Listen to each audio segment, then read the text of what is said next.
Hi, everyone. Welcome to another fabulous Sunday here with our three amazing players. Why don't we go ahead and introduce them to you so that you can get familiar with them and their characters? Ladies first, of course. Kayla, who are you playing? Oh my goodness. I am playing Valindra. She is a half elf, half tiefling, and she's a warlock, and she has the cutest little companion in all of it, and his name is Winnie. Yep, He's Winnie the little fennec fox. Winnie the Fennec Winnie the Fox. fennec fox. And then, of course, our largest character, Scott, who are you playing? Scott? So I don't think he's playing tonight. He's just facing He's out just, instead. yeah. Scott? Oh He no. might have accidentally. Sorry, I'm getting weird feedback, but hello, my name is Scott. I'll be playing Varkesh Stormcaller, the Goliath Dragonborn Forge Cleric. There we go. Yes, and as you can tell, we have some half breeds, as all the party members are half breeds. And Cody, what half breed are you playing? Well, I'm a half Kenku, half Tiefling. Little demon bird is pretty fucking great. And your class is what? I am an inquisitive rogue. Inquisitive rogue. Yes, yes, you're quite inquisitive, aren't you? Yes. Yes, You excellent. were. Yes, and So, I, of course, am your dungeon master for this session. I'm AJ, for all of those you know, and we will be having our party here go back into the world of Folorin. And so it's quite exciting. We did have one guest player last week. That was Connor. He played Smokey, the half Ganassi and half Tabaxi half breed. And that was a cute little fuzzball, quite poofy, a little bit more cotton down than bone, but adorable nonetheless, and was flinging out hairballs left and right of embered fire just to kind of light the way for the party as they had ventured down into a deep cave. So, since we do have a little bit of introductions done and sorted, let's just go into some of the previous last episode discussion. So, when we last left off, the party had returned what they had found to be a bone urn to the Traders Guild, and upon doing so, were given a reward, minus, of course, the commission fee for Lulu, as well as some of the expenses you had incurred by purchasing health potions and some of your bolts for your crossbow. As you had some of those taken away, you found that she was slightly interrupted by what appeared to be a very peeved dwarfish. You could assume was a dwarf, but half something else. You weren't sure, and it wasn't mentioned. But Stormbrow was his name, and he came with a bit of a temper as he had discovered who had taken his scroll of locate object. And now, Oops. having the party already used it, he was actually looking to find a way to get that basically repaid. Lulu promised that perhaps the party would be a bit more thorough in not only providing the necessary spell to locate the object that his contract was looking for, but also a little bit of extra muscle to get the job done well, as a show of good faith. As you went and talked to him, that is where you met Smokey, as you all ventured out to find a tome of some sort.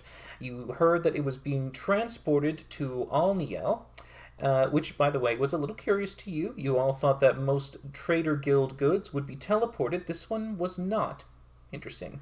But you, nonetheless, ventured off, found the road, found the cart thrown off to the side, a little bit skewed and slightly overgrown, but you were able to track down a very obvious path, leading to what appeared to be a nasty scar in the earth and a hole for a cave entrance just inside.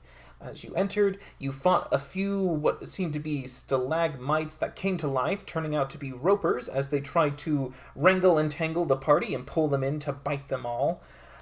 Luckily, you were able to banish one and slay the other before you continued further into the cave to find a human holding the book, and as the book was being opened, fell energy of this necromantic kind of essence started to seep out, and it went to the nearby soil, and it started to pull skeletons out from the actual ground, bringing them not only to fight you, but to continually rise and fight no matter how many times you put them down. Fortunately for you, you were able to subdue them and also slay the caster. And as you did, you were able to also have Valindra walk up to him and cast Speak with Dead to get a few questions answered, finding a few that were somewhat satisfying, but mostly leaving you in a bit of a curious mystery. As Smokey was able to discover that the book was written in some form of elvish style and lettering. Though it was obviously filled with arcane runes and works, he knew that there was some ancient hand that made this. As to who and for what reason, you don't know, but it certainly seemed to be of a more dark nature. And as you emerged from the cave, that is where we last left off, with all three of you looking out at the somewhat midday sun, enjoying the warmth of the ray coming down from as you had been in the cave for about a good, 10 minutes or so. But your task complete, Smokey next to you, holding the tome, keeping it wrapped around his little paws. What do you all wish to do? I'm hungry. I suggest we sit down and eat. I'm okay with taking a little bit of a rest. Actually, that would be nice. Rook, how about you? Yeah, environments will have to do. I'll sit down. Actually, no, Varkesh will look around for a tree that he can uproot. Oh, God. Well, there are many trees nearby. Most of them are ancient and quite well established. This is a kind of sparse woodland, so you can see that the trees are, a bit here and there. But go ahead and make a perception check to see if you can find a more suitable sapling. Oh,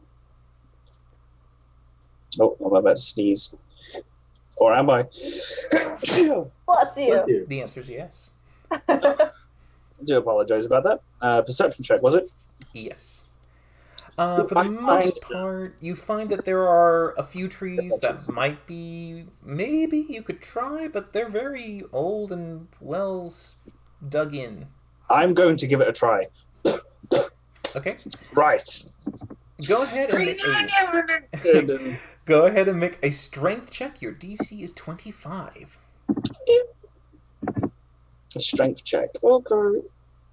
So you try, and you feel that maybe you hear like one root maybe going.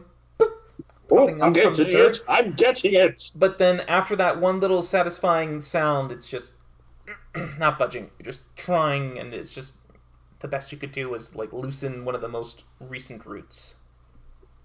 You win this round, tree, but I will be back. But yes, so you all would like to take a short rest? What time is it exactly? It is around what you could assume to be a little late afternoon, maybe 3 or 4. I want to take a long rest. Anyone? No, there's no need to stay out here that long. Although, I do believe, Smokey, you said you wanted to stay out here a day or two. Smokey looks at you and goes, "Oh, I'm kind of curious. Maybe I could just, study this a little bit longer. I'm very good at copying spells. I don't think they'd mind if I just, spend a bit of time with the book." We can stay out here long enough for you to get that copied, but then we should return to town as soon as possible after that. Yeah, that sounds fine. That's great. So, let's just do that. And you see him sit down. He puts the book on his lap as he starts to flip and look through the pages. And you can see that his little wizardly mind is going, he's quite fascinated with it. I would just go around looking for, sticks, twigs, anything that's flammable that I don't have to throw my back out trying to get. Oh, sure. Go ahead and make a survival check as you try to find any tinder for the campfire. No. Kindling. Yep. You're able to find a good selection of loose branches, broken pieces that have fallen on the floor, and also a few dried plants that might have not just survived or were on their way out to make a good set of kindling. And you can assemble a nice little fire for the party. And I shall do that. Sure. Yeah, it's no problem, as the rest of you all choose to kick back, relax, take a short rest to recover not only your spells, but any hit points you would like to use. So please go ahead and roll your hit dice if you wish. By the way, as you bring the actual campfire, you do see that as you set it up, Smokey goes over and he quickly helps you lighting it by leaning over and just going, hit. And he seems he hairballs another one of these hot little embers from his produce flame cantrip coming out of his mouth. And was that entirely necessary? That was disgusting. And you see him look up, he goes, "I'm sorry, it's just part of me. It's just how I work." No. Just no. No. Just no. But yes, you guys are all able to recover your hit dice.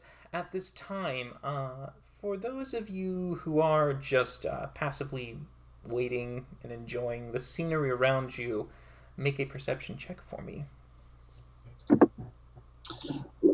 Perception check. And oh, you guys are doing pretty well. And I shall do one for Smokey, who is... I think he has this, if I remember correctly. Okay, so as you are all just short resting for a little bit, he's the first to notice it as he kind of goes, "Huh!" And he closes the book real quickly as you suddenly all look and see Rook and Varkesh. You notice this. Valindra, you kind of are a little late to the glance, but you both see that what appears to be almost like the leaking essence of this magic from the book just starting to billow out. And it seems to almost go to the floor, but before it could touch the ground, the book was quickly closed, and you see that the magic dissipated and just became nothing within the span of a second. Inky! Oh, that's weird. I think perhaps we should just get that back. Smokey kind of pauses for a minute and goes, well, Well, maybe... Unless you have some sort of barrier between the floor and the book. No, I have my own little study, but I don't know if that'll stop it. I could try. Do you want me He's to already try? made the way too. I mean, maybe we should avoid opening Inky Drippy Book of Death. But then how are you supposed to learn anything about it, Varkesh? Inky Drippy Book of Death probably need no learning about it. I don't agree. No, that's exactly the sort of things to learn about. You can't do magic. You're useless. So sad. I'll remember that next time you were stuck behind a wave of ever regrowing undead, and I'm standing next to the person who's the source of it. Oh, because I wasn't doing... You know what? Never mind. It's okay. Smokey, how much do you want this spell? It was a really cool spell, so I get it. But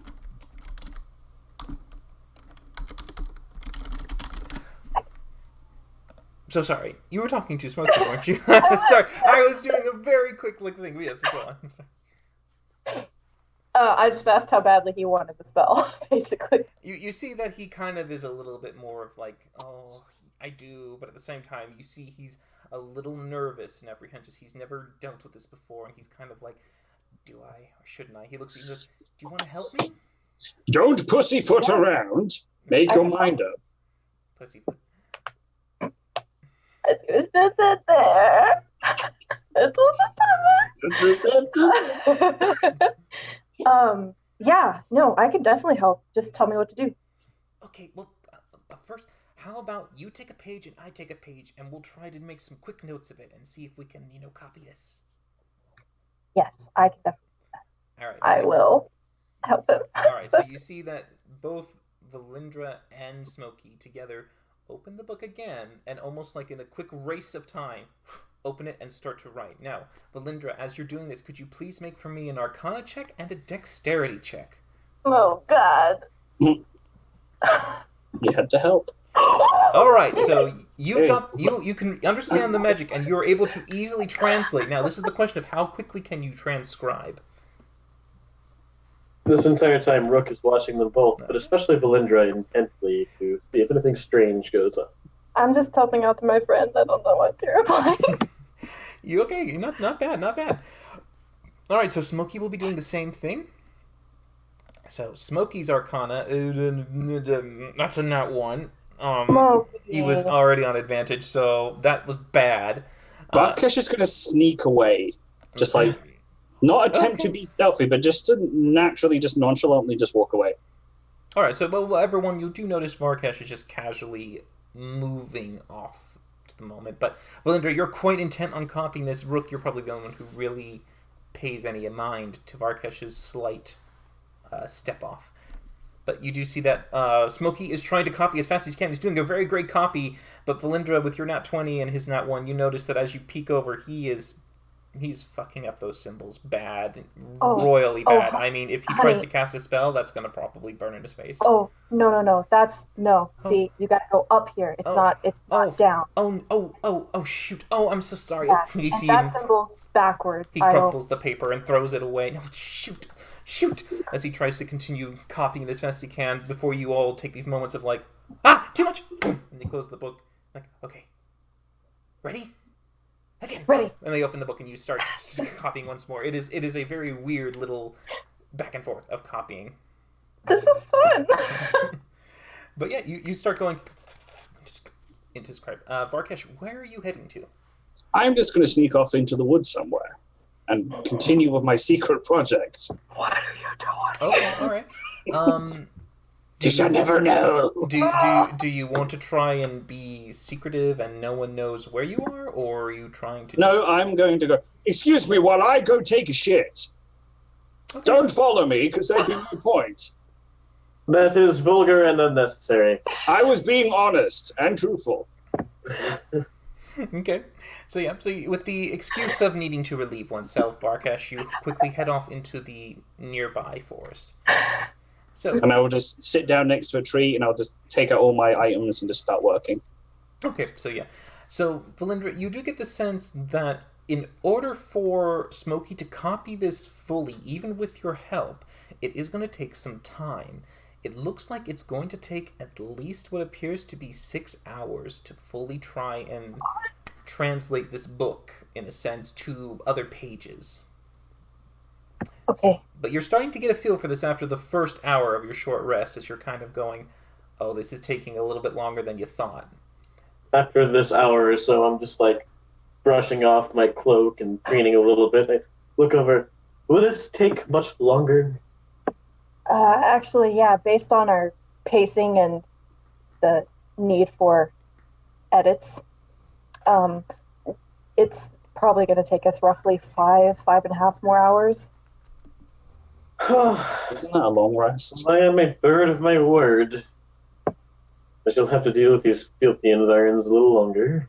I mean, I don't really want to write for 6 hours straight.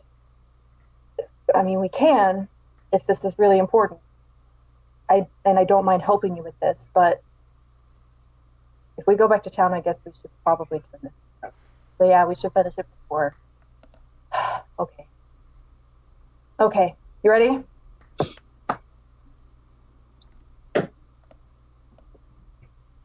I'm just gonna try to plow through 6 hours, I guess. Okay.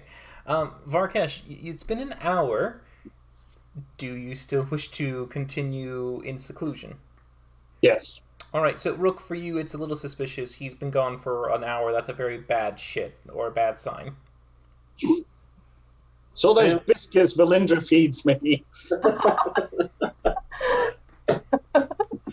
I'm bunged up. Need some prune juice. I'll try to sneak you some vegetables. We gotta prune your diet a little bit there, buddy. I'm blowing it up. Alright, so at this point I just call over. I'm going to check on Varkesh. He's been gone a long time. And I'll try to pick up his trail. Okay, make a survival check. Secret. Alright, 19. it takes you very little time to eventually find the large shape of Varkesh just kind of hunched over, working on something. You hear just the slight sound of tink, tink, tink, tink, but for the most I'll part, flip it's my hard hood to up tell. and get closer to observe what he's doing. Alright, go ahead and make a stealth check with advantage as you now have the hood up. 24. Ooh, good thing you got that advantage. So I believe, Varkesh, your passive is not going to be to 24, so you... No, especially not if he's coming up behind me, for fuck's sake. So, well, he's going to be looping around to see what he can see. So you would have perhaps seen him in your peripheral, but you're quite focused on your work right now. So, Rook, as you kind of do a little sidestep and shuffle around, you can get a bit of a better look. And go ahead and make a perception check to see how much you can try and see. Because he's not working on anything rather large and obvious. 24 again.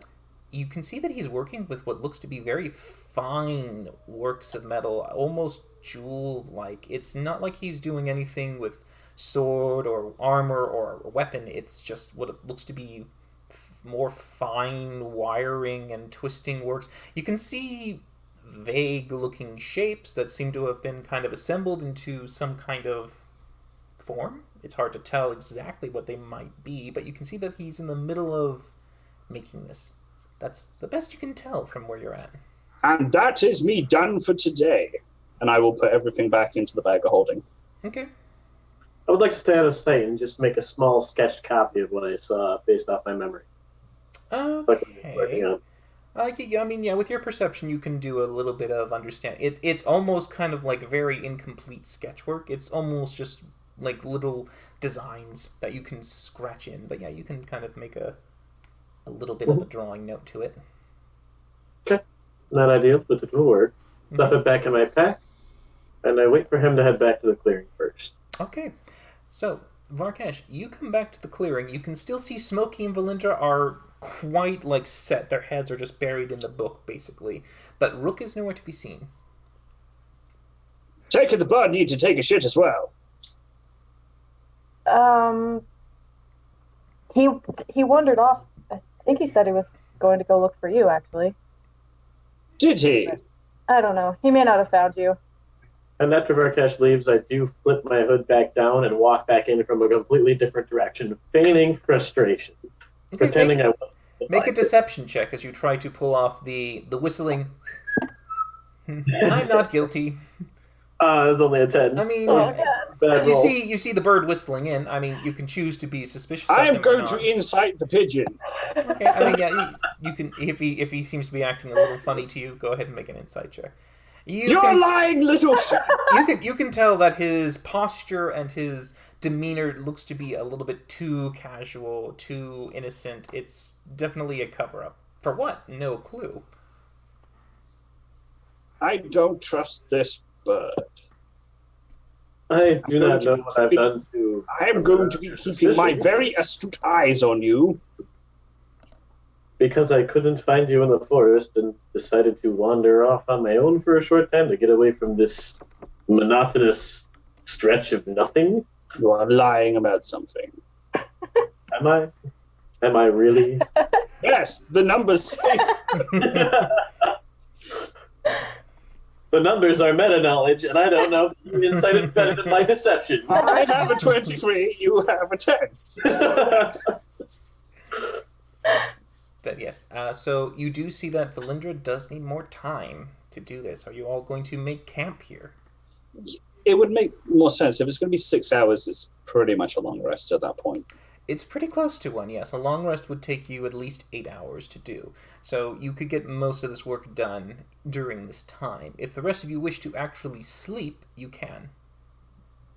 Yeah, I would. Okay. Or I would like to. Sure. I'll keep a watch so they don't have to break off their work to, Alright, so you're going to keep the eyes and ears out. Alright, that's fine. So, Varkesh, would you like to take your rest first? Yes. Okay.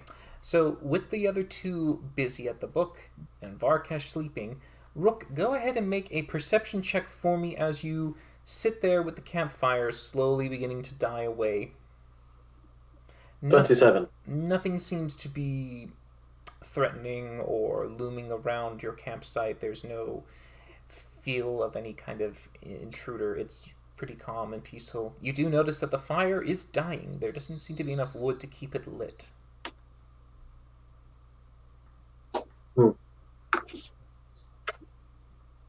I will... Hey, Smokey. You just see his kind of like face just kind of almost do this clicking up, hunched over and go, yeah? Might you be able to do something about this fire? It is dying. He looks down and goes, well, no, I need sticks or branches or something. I can't just make fire on nothing. It'll just poof, go away. Well, that is quite all right, I suppose. Do you need the light to work by? Oh, I don't need the light. Do you need the light? Oh, no. Okay, well, we'll be fine with just moonlight. And that will work. Okay. But let it die.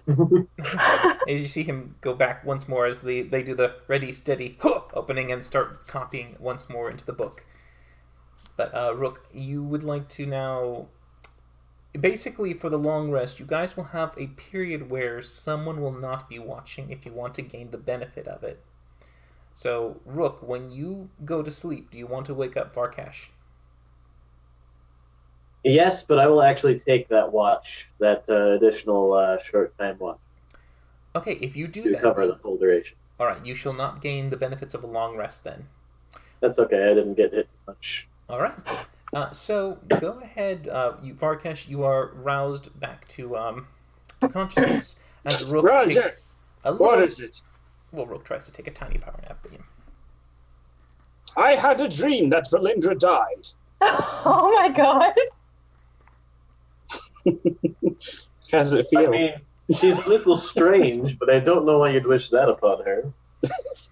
It was an awful, awful dream. She died, and there was no one left to give me biscuits.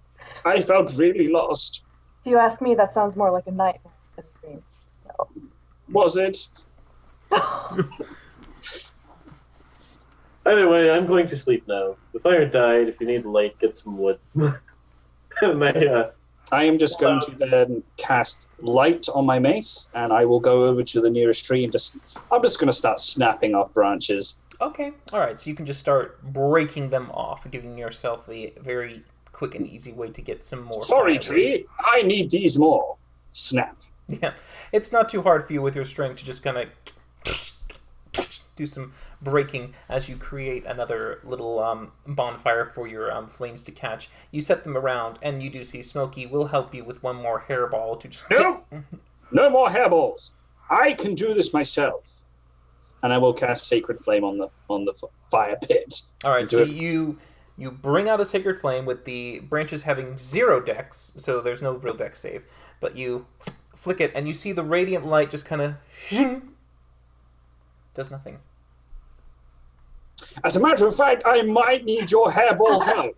You see that Smokey just kind of does a little puff up a bit more than his already puffy frame allows, and you see him just step over once more and just goes here. Oh god. As he hairballs once more another ember right onto this, and you see it hit, and it starts to catch fire, and it begins to slowly burn. You notice that this is green wood, and it doesn't necessarily like to catch as well as the dry wood. And you can see there's far more smoke coming from this actual fire pit now. But it is now lit again, and the warmth I have done is my spreading. job. AJ, I'd just like to mention that you're uncomfortably good at mimicking that sound.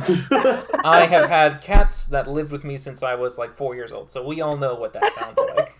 Yeah, same. But yes. So, Varkash, I need you to make a perception check with disadvantage, please, as you. Of course, because there's no hatred towards Dragonborn at all. Because you are now at the point where it is fully dark. When Rook took his look, he was looking at around 4 o'clock till around 7. Wish So it me started to luck. dark. Ooh, not bad. Not bad, not bad. 19. So, Mhm. as you're I looking... shall watch over everyone. As you're looking around, there is no present danger. No beast, no creature nearby. Nothing that you can hear, smell, or see. It seems to be a rather peaceful night as you kind of hear this continuous, almost rhythmic version of 1, 2, 3. Close. Okay, 1, 2, 3. It's a very distinct, almost kind of pattern that you hear in like the back of your mind, but for the most part, you're able to watch without any interruption. But it is that time where you start to feel that drowsiness come on you again, and you know that you have to go back to sleep if you want to really gain the benefits. So, what do you wish to do?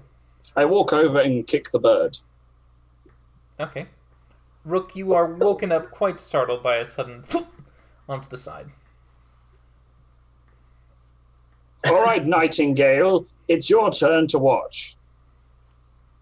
My family has nothing to do with nightingales. You're a bird. There's going to be bird puns in this campaign. Try not to fight. I don't want to give you too much of a burden of coming up with us, Varkash isn't the brightest in the bunch. Oh, Get it? bird 'Cause of the brain. spell? Someone's a bit bird brain Uh-oh. today.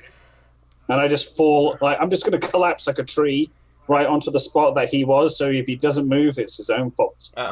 I wonder if Streeter considers all the snapping off of branches Smash.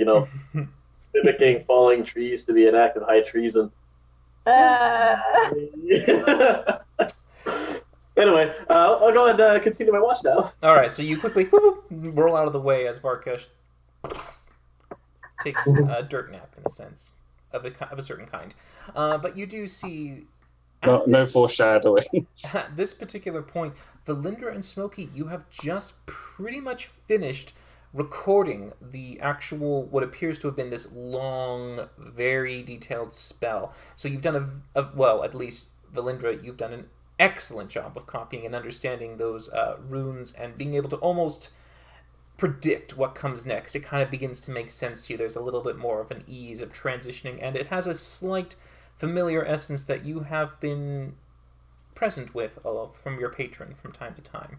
So to you, it's a very quick and easy kind of transition. Smokey drained a lot of himself to do this, but you can see that after it's all finally done, he just kind of goes oh, and just quite with a satisfied little, just like, oh, I don't know about you. I could do with a cat nap. And you just see him kind of doing a stretching yawn, slightly going on all fours as he arches his back and does a little poof up. He's so cute. Horrible. Yeah, I definitely need to close my eyes for a little bit. Okay. Rook, are you sure you're okay to take the watch? Certainly, I don't see the problem. Okay. I will go to sleep. All right. So you try and just get yourself a little bit of some shut-eye as Smokey just lets himself succumb to the exhaustion and just begins to pass out. Rook, you being the only one left on watch duty, please make a perception check with disadvantage. Ooh, a 10. So That's it. you're spending the 3 or so hours just passively looking around, waiting for anything. The sun begins to rise. You keep an eye out. Seems all's well. I don't like the way you said that, AJ. You seem to have survived the night. During this night, I would like to actually scrape up a little bit of loose dirt and just sprinkle it all over Varkesh's armor and the joints. Okay. I mean, you just start to... That's about all. Thanksgiving's coming early, motherfucker. you just kind of do this little...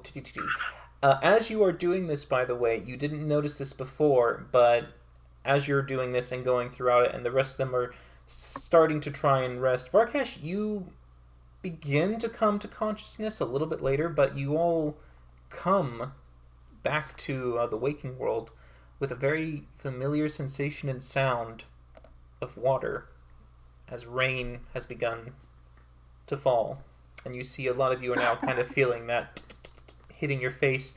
Valindra and Smokey both come to, unable to really sleep quite soundly as you get that pattering of rain hitting your face. I'm going to flip up my cloak of Elvenkind and pray that it keeps the water out. It doesn't seem to do a very good job. It's not a waterproof cape. I'll call it good enough. I'll have this treated later. Yes. But as you all come back to the next day, this is very early in the morning. This is around 5 in the morning for you. I'm never awake at that time. Well, No. you slept a little earlier, so you kind of had that extra... No, I was meaning me in general. I'm like, ooh, no. Yes. But Valindra, Smokey, and Rook, you all take 1 point of exhaustion. God. Sadly, none of you were able to finish your long rest, and for the next day, you aren't really I did. recovered. I Varkesh, did. you are fine. You have recovered your spell slots in full, your health is back at full, and you may adjust your spells accordingly as you pray for the day. Good morning. Good morning. Oh, it's wet, and everyone's miserable except me. I wonder why. But you can see that Smokey's really not enjoying this as suddenly he's getting a little damp. But you see that as he kind of just makes that little grumbling cat noise, just not happy, you notice that his little temper of just hate begins to kind of smolder him a little bit as you can see that slight wave of heat kind of come off him, and you notice that now he's warming himself up and causing the rain to evaporate, but now he just seems to be this constant little smokehouse. He's now making this vapor smoke that's just... Interesting. Okay, Is that, well, that I mean, I guess we should get the book back, right?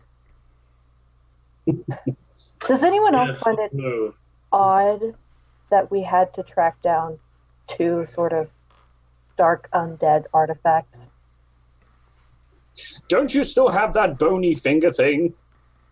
Yes, I do, Varkash. Yes, I do. Put that in the book. That's actually a really good idea. Okay. Wait, what? Really? I didn't say that. It was the exhaustion talking. You heard her? No. Everyone, Forrest, Oh, listen. God.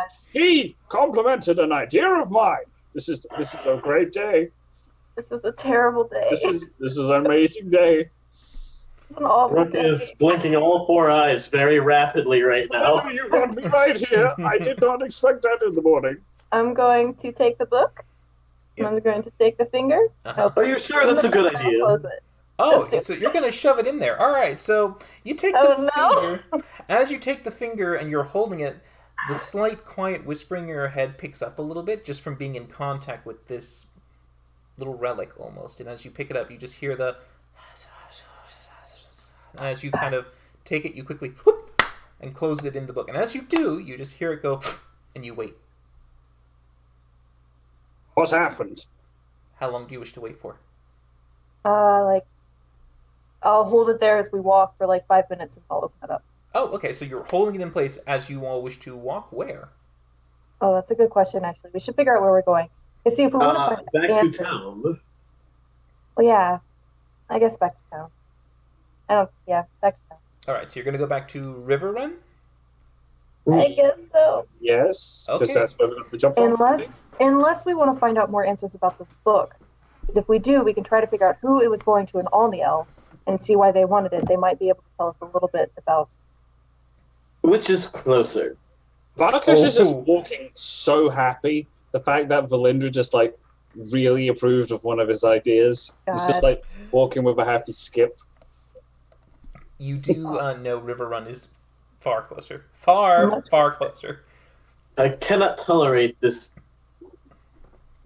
nature. Tolerate this niche. Okay, so I guess we can go to River Run, and then if we decide to go to Alniel later, we can go whenever it's more pleasant outside, maybe, if we want answers. Mm. She liked my idea. She liked my idea. I'm I stamping in regret puddles now as I'm everything. walking. Mhm. Regret everything. So, You will. as you head back to River Run, you're in the middle of a very, very dimly lit forest just off to the side of the road, and you follow the trail that you were able to let you guide yourselves here, so it's not too hard to get back to the road. So you find your way through the forest, emerging once more to a now more muddy road, as the rain has continued coming down from the sky. It is a very heavy downpour at this point, and you can tell there's no sign of it really letting up anytime soon. So it seems to be just gotta walk through it, and you continue down the road back to River Run. Now, I would like to open the book All right, so as before we get to River Run. Okay, all right. So as you open the book, you open and you can see that the pages start to get wet from the raindrops, but the bone is right there, nestled in the corner, right in the middle. I'll pick it up and put it back in my napkin and put it in my bag. Varkash, it didn't work. Nothing happened. It was a terrible idea. Ah, no, wait, I have a second plan. Why don't you use the finger to write in the book? Ah, Fingers don't carry ink. that's why you dip the finger in ink, you plebkins. And Well, we rub it haven't- off in mere moments. I don't have any ink, Varkash. How did you copy the book down? Yeah, you do see that smoky person goes, I have ink. Huh? You're really that determined, you could try tracing the letters as if you were using it as a pointer. But he does say, though I don't think ink will work so well when it's raining. That's a good... I mean, It's good in theory, Varkash. what do you mean? Good in theory. It's good in theory. It's good in Meaning- practicality, too. we won't get the chance to try it out because this book is going back to the person. The people. Just the people. Just the people. Okay, yeah, let's get this book back. Is to be returned to Stormbrow, the large dwarvish fellow. You assume Yes. dwarvish, but must be a dwarf half-breed of some sort, since he looks a little larger and taller, but he still seems to have those dwarvish features. Okay. Is he a dwelf? Is he a dwelf? He's not a dwelf. Damn it. That'd be hilarious. A dwelf? I like it. But yes, so you continue down the road once more, seeing River Run just on the edge of your view. As it comes forward, you can see that there are still a few people moving about the place, but many of them don't seem to enjoy the rain, and some are trying to either excuse themselves from doing their work, or trying to not at least go out and do deliveries, or even spending any time strolling about. It looks to be like those have resigned to, it's a miserable day, let's stay indoors. But you're able to walk inside the city and go straight towards the Trader's Hall. Once more, the building looming up in the square, and you can just enter straight into the echoed hallways, mulling out the rain so you don't seem to hear it as much, but you do hear the continuing echo of the trade and the people bustling about in this hall.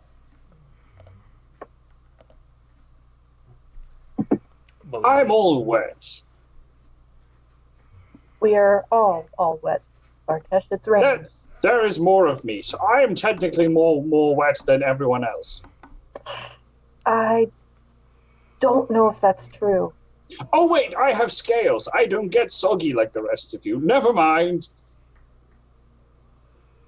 Can I stab him? Valindra, can I stab him? No, you cannot stab him Yet.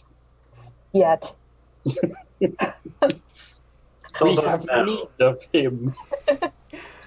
So, you head inside. Who would you like to find? Would you wish to find Stormbrow or Lulu? Devil lady. Wow. Stormbrow. All right. He's the one that. I think if we find Lulu, she might be able to do something a bit more lucrative for us. I agree with the soggy bird. That's true. Okay. I'm just saying, she seems to have her ways around. All right. So you all Yep. look for Lulu. Go ahead and make a perception check because Lulu is your target. However, that is not Smokey's target. Oh, then I'll go with Smokey. Well, he doesn't tell you this though, because this is just like everyone is just choosing who they mentally wish to look for. I'm just I get going a to 13 stand because there. of exhaustion.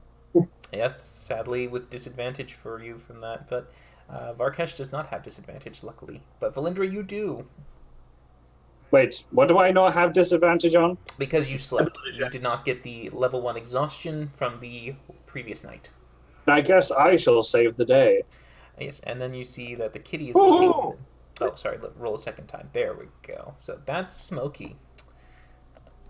So, I've had my 9 hours, I'm happy. oh yeah, Varkesh, you're able to spot Lulu. She's not too hard to find. She likes to be very what appears to be isolated from the rest of the traders, as most try to give her a good distance unless they're forced to interact with her. The only one harvesting people's souls. She's a shark in a fish tank. This is hilarious. But you do see her just off to the side in the back as you continue down this colonnade of stalls and desks just off to the left and right. But you do see her eventually. She seems to be talking with someone for a moment, but as she just spots you, the very obvious large, tall blue dragonborn. Hello. Well, before you even get there, she immediately just sends the person to shoo. As you come closer, she starts to change her stance, get herself ready. She's like, "Darling!" And she comes over to Devil you. woman, it's so nice to see you again. Ah, so beautiful to see you. Come here. Come here. Lovely. Love you. All right. What are you doing? It's just a greeting, darling. And Valindra, I'm my impressed you can favorite half-elf tiefling. Come here, come here.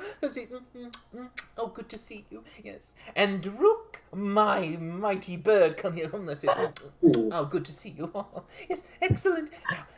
Now, I see you brought Smokey. Is that the book? Smokey is Well, kind of of course. starting to do this with it and nodding slightly. She just kind of goes, duh.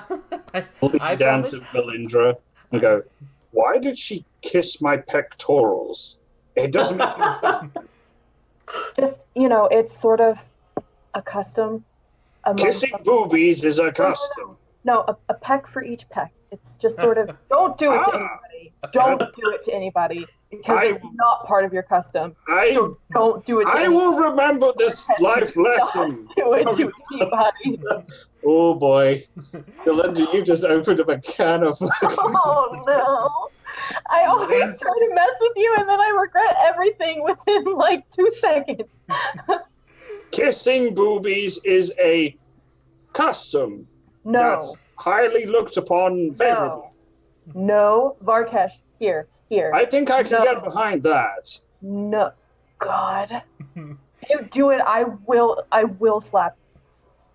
You do see What'd you that- say down there? You do see that Belinda. Lulu is kind of getting a little closer to Smokey as she leans down and goes, "Is that the book?" I think it is. How about you just hand it to me, and I'll give it to Stormbrow. She kind of grabs it, and there's a little bit of like a tug of war. She's like, "Just let go. It's fine." Well, Let go. what if we all went together? You know, Smokey, we did let you spend that extra time copying the spell. You see, Lulu pauses and goes, "What?" Oh, you know? The blood talks too much. Did you copy this book, Smokey? She kind of Oh, gives but him a of course look, he did. and he's going to try and He's like after shake. all an He's going, enterprising young fellow. he's going to shake his head, but with you kind of obviously just throwing him to the wolves. This will be made with disadvantage, as poor Smokey is being basically laid out on the chopping block. Alright, so he rolls a 12. He's not too bad. However, this is Lulu, a very shrewd and insightful woman when it comes to trade deals. She needs to know who's on the up and up and who's, full of shit. So you see that she will be trying to lean in closely. She goes, I see. Couldn't resist, could we? Well, there's no As I harm in said, that. Very enterprising. I think he Yes. would be a useful addition to your agency if he's not already been claimed. Well, he sadly has been claimed by Stormbrow, but of course, I can overlook this little slight problem that you've made yourself, Smokey, if you just hand me the book. As she kind of looks at him expectantly, he kind of does a little bit of like a left and right, and he just goes... He holds the book up, and eventually she just kind of takes and goes, I thought so. I snatched the book from her. She's not going to let you do that. I will give it back, devil woman. You can try. Make a dexterity check for me. Oh no. I mean, you're able to get your claw around it, but she just quickly... Not so fast. I will bring this to Stormbrow myself, personally, of course. You're welcome to come, if you wish. I think we should. She stole that book even from me, who was attempting to steal it from her. Come now, and I've just put my arms around Smokey's shoulder. Let's go with her. Yes. Actually, Smokey, why don't you go down to the recreation room? You look like you could do with some rest. I think you look like you need a cat nap, don't you? And you see him kind of looking up at her. He's got a little bit of that, like a pissed cat face, but then she kind of does a little bit of a glare going, we don't want Stormbrow to hear what you've been up to. He kind of just does a quick... And he... starts to walk down the corridor, and you see him head off to a little door in the back that just leads down a set of stairs. But he's going away right now. As Lulu just kind of, with her little triumph face, goes, that's what I thought. Come, my darlings, to Stormbrow! As you see her go forward. She's ruthless. Very. You all head towards Stormbrow's desk, just on the opposite side and a little further back into the building. But you do find him. He does seem to be busy with what appears to be another set of paperwork, something that looks to be more of finances and balancing a budget. But as you do get closer, you do see Lulu kind of walks in with a little bit of pride and just stands there, hip cocked to one side, kind of looking down at him going, as he eventually looks up and goes, "Oh, looks like you found it. Great. Here, I'll take that." And she goes, and not so fast, darling. I would like you to know that this contract was successfully completed by my adventurers. Yours seem to have a bit of trouble. But luckily for you, thanks to good old Lulu, you were able to have your bacon saved. Now, I think that owes me a favor. He kind of looks at her and goes, "Oh, fine. All right. What do you want?" She just goes, "Oh, what do I want? What does Lulu want? What could I possibly want?" As she looks about and goes, "Maybe perhaps the contract for this little book?" He kind of looks at her and goes, No. he looks around for a second going, Fine, just don't you take any more of my scrolls again." And she goes, She's a black magic woman. She goes, "Of course She's not, a darling." black magic woman. Perish the thought. But thank you, as she whisks the paper away and she puts it down on the book and starts to read it, and she goes, "Oh, you naughty boy, keeping this from me. It's a good thing we did a little trade, didn't we? Thank you, darling. I shall be seeing you around." As she does this little step around and kind of flicks her hair with a twist as it bobs.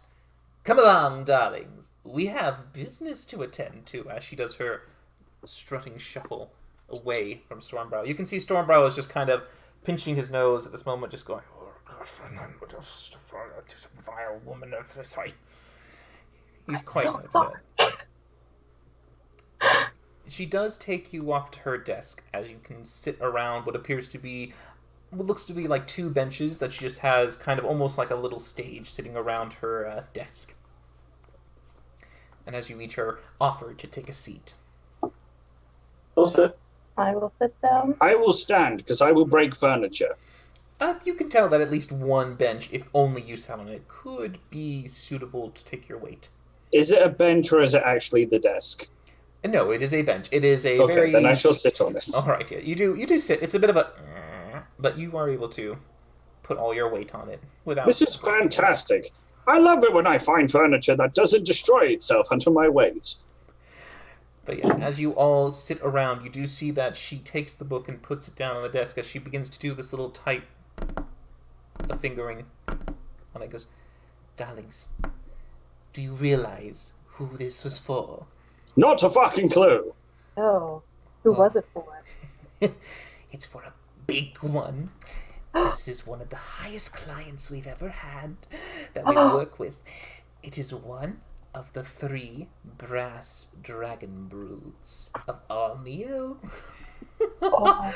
This is the big time game. You don't realize how big this could be for all I've of us. never heard of a grass dragon before. Brass No. dragon, darling. Brass. Brass. Ah, those I have. Yes, I thought you might. I was about to say, you know nothing about dragons. There's no such thing as a grass dragon. And luckily for you, this was supposed to be sent to the matron's own vault. Yes, this is special. Very special. She kind of taps it a little bit and looks down and goes up at you. I've never told anyone this before, but I've always dreamed of being one of the great agents of Alniel. Oh, the Gleaming City. Oh, can you imagine it? It's so beautiful. No. Have any of you been there? Have any of you seen this? Have we? I've You seen it. and Valindra have been there. Oh, yes. It's very shiny. So It's you okay. have been there? Tell me, darlings. Tell me all about it. I need to know all about the city. I was kicked out at a really young age, so I don't really remember much about it. Oh, You were kicked out? How did you get kicked out? I mean, hey, who wants to go to a bakery after this is done? Because reasons. We're going to come back to this. No, we're not. Yes, we are. We're going to No, have a no. conversation later. I'm going to try and look for someone to breast welcome. As Valindra says. Oh, No. well, I mean, there It is are... the breast welcome for every circumstance.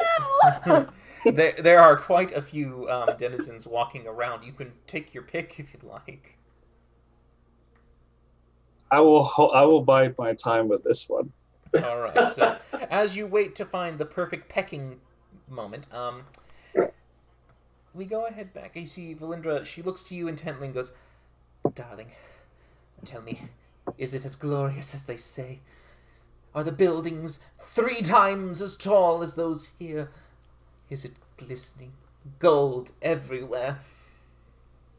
Well, it's not gold everywhere. There is a lot of gold. The buildings are kind of huge, but with all the dragons running around, we had to make it huge, so they would just knock everything over. So, Of course not, darling. You don't have to explain to me the grandeur of the dragons.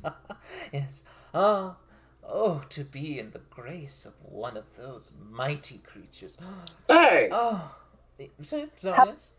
have I seen one of the brass dragons? Yes. You Grandeur, have seen right a here! few. Brass dragons are notorious for living in Alniel. That is their capital home city during the great ages of the Dragon Age. They were also the only ones to have their city survive the actual reckoning, and they have been kind of, in a sense, lording it over the rest of them. And some of the bronze and copper have come to kind of, indulge themselves in the splendor that is Alniel.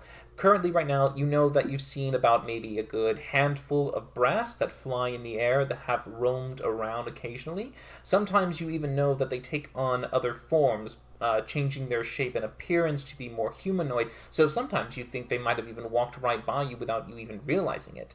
But the most recent memories would have been them flying in the sky, as you would have seen the glint of brass and the slight orangey red of copper as they flew around and then landed into the dragon district of the city. They are actually, they are quite magnificent creatures, actually. I will give you that. She knows. I knew it. Oh, can you imagine it, darling? In the employ of one of the 3 great houses. Oh, I just shiver at the thought. I dare not dream so big. They're overrated. Overrated? They're all overrated. I think someone's jealous of the praise that you are giving. Oh. Not at all. But believe me, Varkesh, I wouldn't dream of overlooking you. You have made this possible.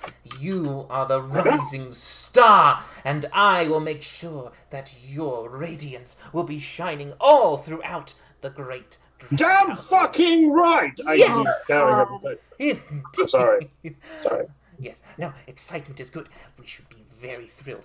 I propose that perhaps this contract should be finished by us. She kind of smiles a little bit and leans closer. What do you say, darlings? Are you in for a little trip to Alniel? Yes, but perhaps not today. Yes. We're in the Tomorrow. woods all night. It was horribly athletic. tomorrow. Wake. Oh, but darlings, we want to get there as soon as possible. But, fine, very well. I suppose I could extend my stay here at River Run. You can see that she's kind of... This woman looks to have had dreams, and these dreams are not able to be fully realized here in River Run. It's fine. This will give you plenty of time to pack all your sofa and your broomstick. Oh, darling, I don't keep any of that. And I could easily transport my wardrobe with the circles from the Traders Guild. That's not a problem. Ruby slippers. Yes, wouldn't it just be easier to transport the book through the Raiders Guild circle? Ha! I knew you were arcanely inquisitive, my dear. Yes, I thought you might be curious about that. No, you see, according to some of our experts, when they take these on, well, I myself have not yet had a chance to do so, but when we identify the stock that we have, we're able to discern the nature of some of our items. Some of them are a bit more magically chaotic, or they might be a little bit too powerful, but to some degree they don't quite like to...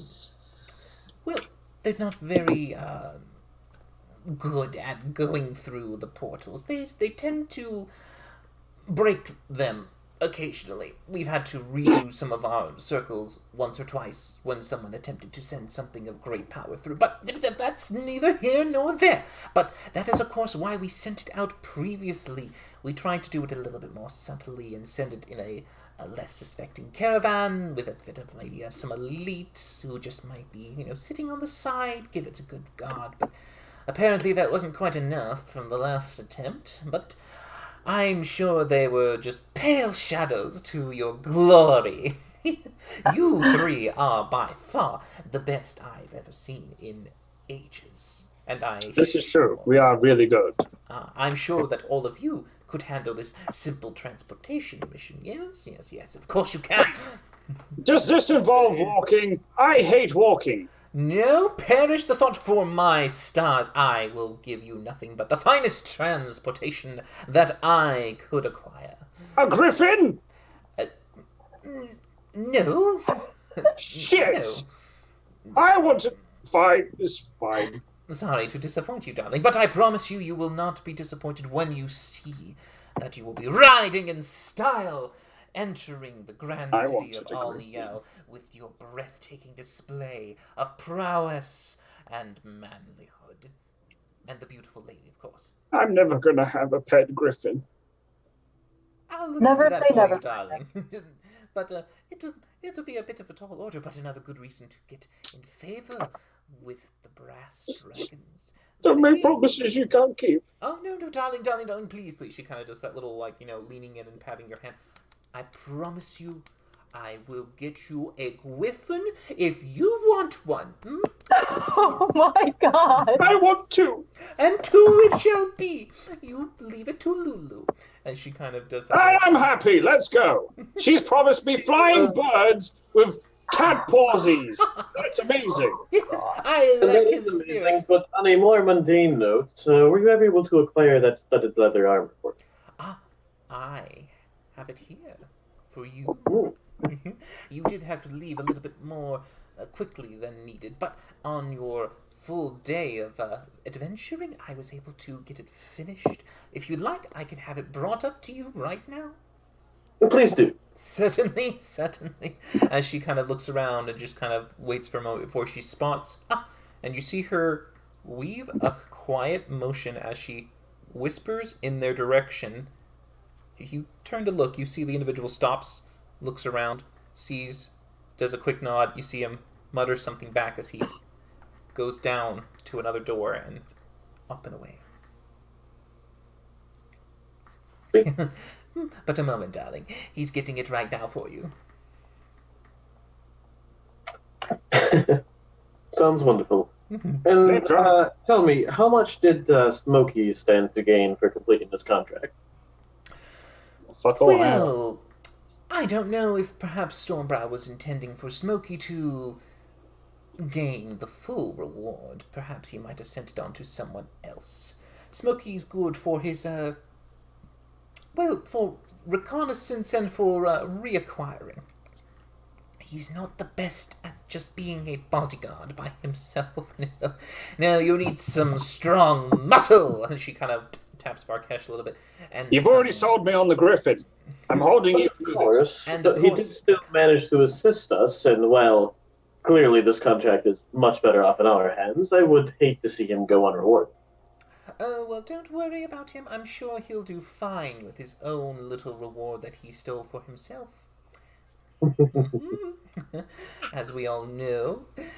But of course, for the meantime... Why does she tap her nose? Is this another thing? Like booby kissing?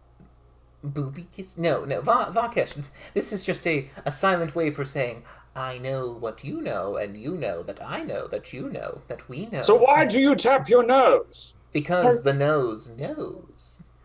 I'm so confused, and I get really aggressive when I am confused. Okay, so... Varkesh, just remember there's a bakery nearby. Good point. There's a lot of baked goods there. If you get too loud, they might bar you from it. We're nowhere near it. Word travels fast. Very loud. I will never be denied a bear claw in my life. find that part funny. But yes, darlings, either way, if you need to rest, of course, by all means, you may do so, and I shall get preparations made for our journey. Ah, there it is! As she turns and Is it my griffin? no, you see that as you look Oh. over to the side, a small kind of interned individual, Shit. maybe perhaps the age of 16 or 15, is carrying what appears to be a nice bundle wrapped in a paper kind of wrapping with a little bit of string. As he brings it and sets it down, she goes, "Thank you, dear." Off you go. Now, as she kind of picks it up and starts to untie it, she presents it to you, Rook, and you can see what appears to be a nice black dyed leather armor set with what appears to be studs in there, but the studs themselves seem to have been patinaed to be a bit dark, giving a very nice kind of almost shadowed look, not letting you kind of fall to, the gleaming hints of breaking your stealth as light reflects off of shiny brass buttons or silver knobs. But yes, it is a beautiful little black piecing. But Don't want you turning magpie on us. We'll never get anything done. But she just slide it to you and goes, "I hope this fits. If it doesn't, please let me know. I shall have our own, we'll either have it adjusted or we'll get you a new one. But either way, darling, money is no trouble. I can get you anything you need, especially with your credit that you have. Which, by the way, this will take away 25 gold pieces from your credit. That, I hope, is all right, yes?" Oh, certainly. This is Perfect. very finely crafted. I am impressed. Yes, no, thank you. And do you trust me with the receipts this time? You have been more than fair. I do, yes. Thank you. As she quickly picks up a quill and goes, "Enter 25. As she kind of makes a little note in the ledger and closes it and puts it away. Very well. So, if you all wish to enjoy your stay for the moment, I suggest you find some room or accommodation nearby. It's quite nasty weather out there, and hopefully it will ease up by the time we leave. I know a place where we can get napkins. It's fine. Well, excellent, darling. But of course, if you need to have any rain weather brought in for you, any heavy cloaks of any kind, you let me know right now, and I shall be able to acquire it. Or anything else you might need, of course. For Lulu yes. here. There is something that I do need, and that I forgot to ask you. I need 3 diamonds of at least about 300 gold equivalent each. So, you want me to get 3 diamonds, each of 300 thereabouts in value? Yes. If they come cheaper while they're rough diamonds, that's fine. I can fix that. All right. I could do this. Okay. Thank you. It's to make sure nobody dies. Well, it's a very noble cause then, darling. I know, I'm very noble. Yes, Think you're promising me a griffin, I have to make sure I survive. And the other 2. Yes, of course, I understand fully. There's just one tiny problem. Your credit will not cover the entire cost. Do you have the... What? Well, yes, darling, that comes up to 900 gold pieces. Now, at the moment, your credit does not cover... Well, it covers about half of that, but we'll need the other half. Could you acquire for me 1 diamond? That I can do with your credit easily. That will take no trouble. Thank you. All right, very well. 1 diamond of at least 300 gold value for you, as she marks it down real quick. And anything else you might need, yes? How about some cake? Certainly.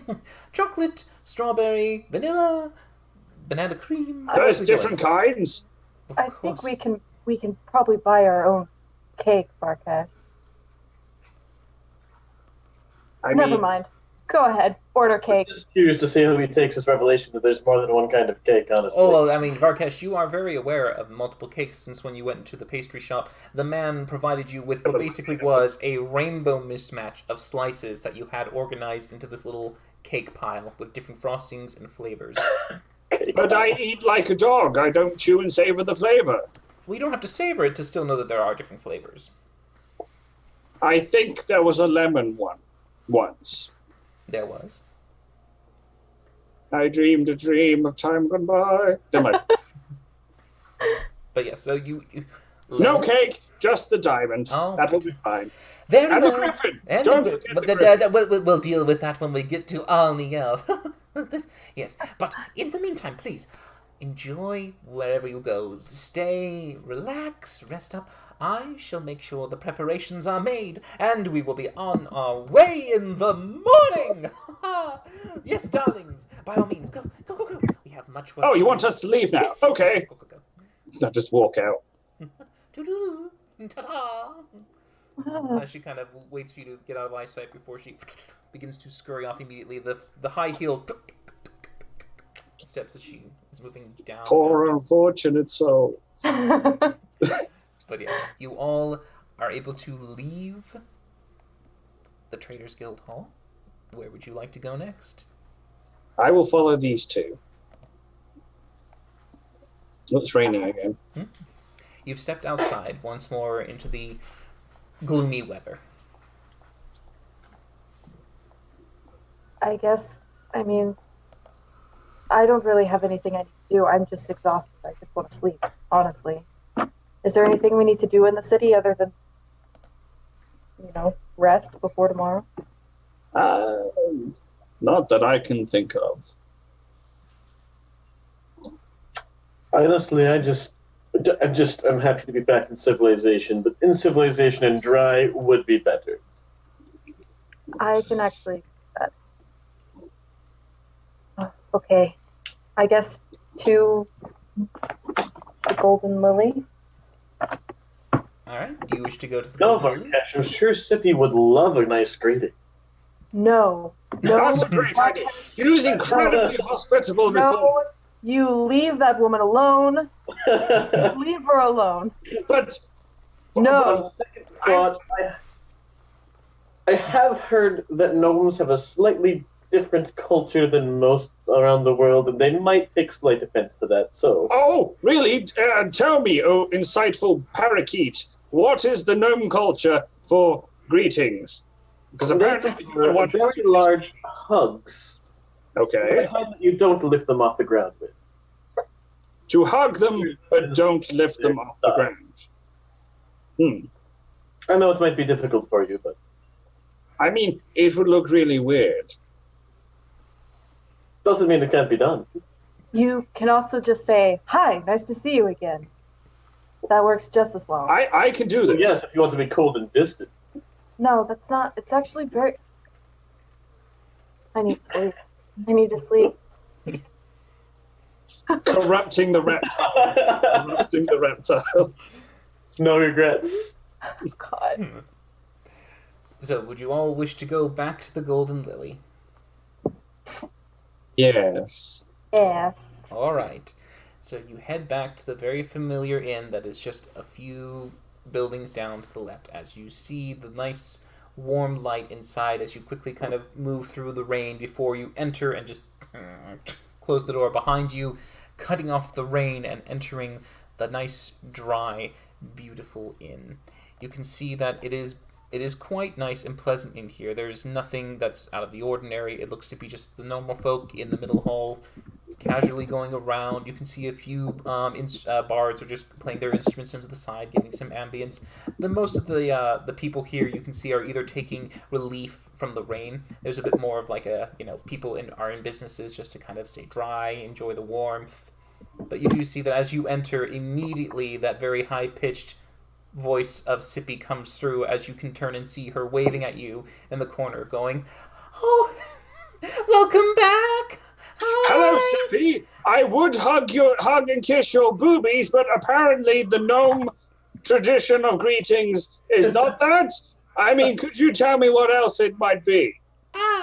No, that's not a greeting. No, never do that. Never do that. No. Handshakes are fine. I can give you a handshake, a finger shake. I will Well, do I that. did tell you they don't do the kissing thing.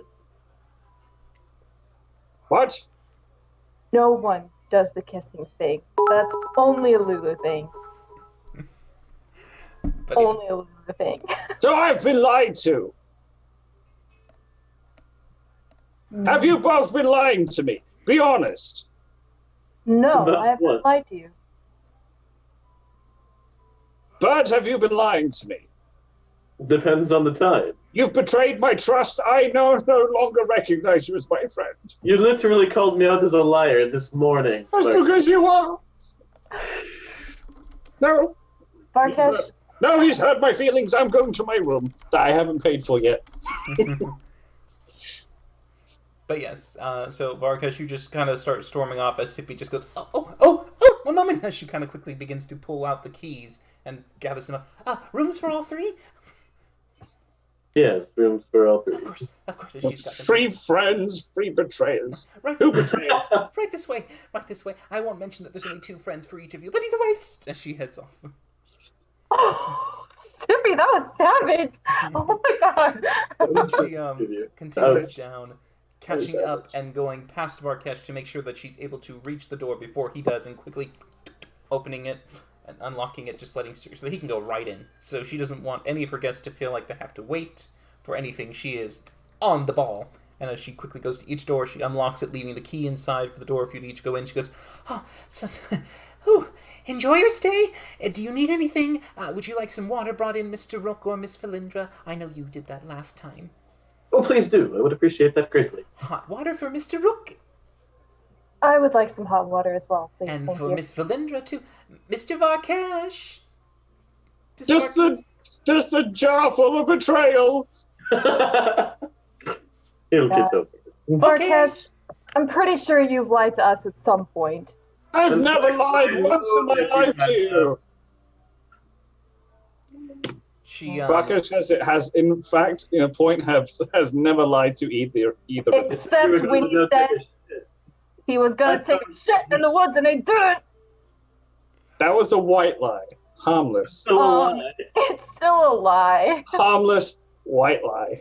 Also, I tried to save him from a social faux pas. Just saying. You By did. leading me into another one. A hug is not a problem, okay? She might have actually appreciated that.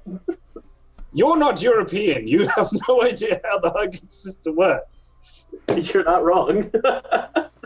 Is there a European hugging? We can talk about this later. AJ, Well, Sippy has gone off as you are all discussing yourself to get you the hot water and everything. As she basically has sent what appears to be another person to get it for you, you can see an employee of hers comes up. This time a human, about maybe in 15, 16 again. This seems to be like, the young person's job to fetch and gather things. Dressed rather nicely, though. He seems to be a bit more of the skinny rail, just got his growth spurt, so he's skinny as a twig. But he does seem to be carrying the jug of water because it is a large one for filling up more than one room as he begins to go inside and start to pour quietly, not trying to disturb either of you, doing his business. But In the meantime, I will be working more on my secret project. Okay. But yeah, Varkesh, as you continue working in your room, you wait for maybe about, you go into working about maybe 2 minutes before you hear a slight knock on the door. Betrayal! Betrayal, what is it? No one answers. It just seems to be a little knock that was left.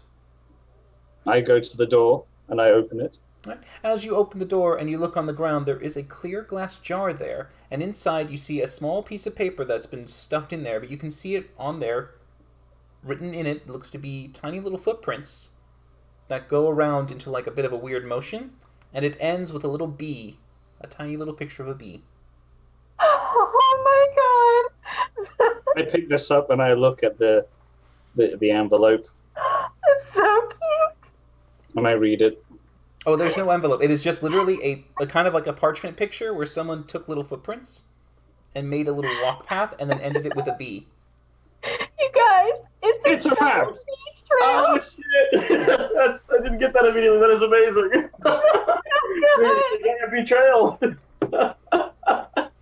I will attempt to follow this map. I mean, it goes. Well, I mean, if you exit the hall, it's kind of like a weird little chaos of just circling and then. I'm still going to attempt to follow it. I mean, sure, you can do your best. You just kind of walk in the main hall area at the top of this building, just into the big lobby area that just kind of surrounds. This is in the center of the building. Yeah, you walk around and stop it. Well, where's the No, treasure? Where is this giant bee? I feel betrayed again. It is a jar of betrayal, after all. I still attempt to look for the giant bee. There's no bee within sight. Dang it. I head back to my room defeated, Okay. broken, and head back to my secret project.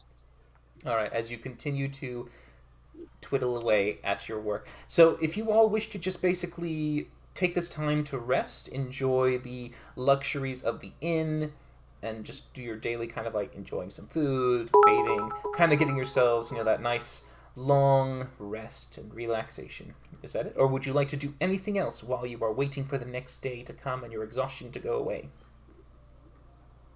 I would actually like to go and knock on Valindra's door if I were through. Oh God, Okay. I'm not here. Valindra, I am knocking to be polite, but I can open this door whenever I choose. That is an invasion of privacy and very rude, and I'm not okay with that. That is why I said I'm being polite right now. I will answer the door and rub my sleepy eyes. Yes. May I come in? I guess if you need to. What's up?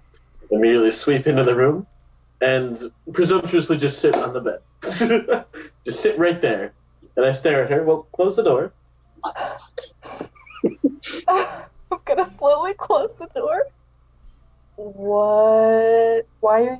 There's a chair right there if you want to sit in the chair. I came for answers. Okay. About. Out of respect for your privacy, I didn't bring this up while we had another outsider among us, but you are being very evasive with that jar. I want to know more about what went on. I told you I need to know more about this if I'm going to travel with you, and I was serious about it. I don't know. I just picked up the finger that was in the ash. You just picked up a finger that began to glow in response to being pulled out of it, and also happened to change a jar to look as if it was fresh and brand new when it had previously been covered in a thick layer of God's know what. Yeah. Sorry. She just said it so quick there when she said she just picked up the finger in the ass. Oh God! I was just like, what? I don't remember that happening. Oh my God. I'm sorry about that. Yeah, Okay. that's what happened. You know as much as I know. And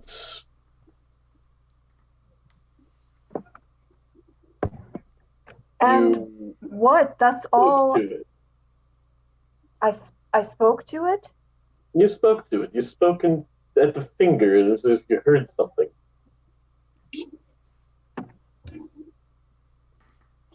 I think you may have misheard me. I was not talking to a finger. A lot was going on at that time.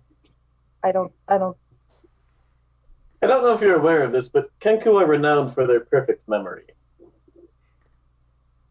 I did not know that actually. So you remember like everything? That's pretty impressive. Is that all? Cody the player does not, but Rook the bird would then parrot back exactly what she said to the finger. Let me see if I actually wrote under that down. I think it was something about the second. Using No, your no, mimicry, no. you're able to at least get the tone and the voice to sound exactly like Valindra. Maybe the words might be a little bit different here, an A or a the missing, but yeah, you're pretty much a spot-on mimic. Okay. I did say that, yes. Because I was thinking, how many more fingers are in this jar? There were none. I'll have to make an insight check on that. Not sure. It'll be a disadvantage, but so will your deception check. Oh, There. Yep, pretty good 24. insight. Pretty good insight. You do know that Valindra does seem to be a little bit uneasy when it comes to talking about the subject, and there probably is more to tell, but she doesn't seem to be giving it up to you.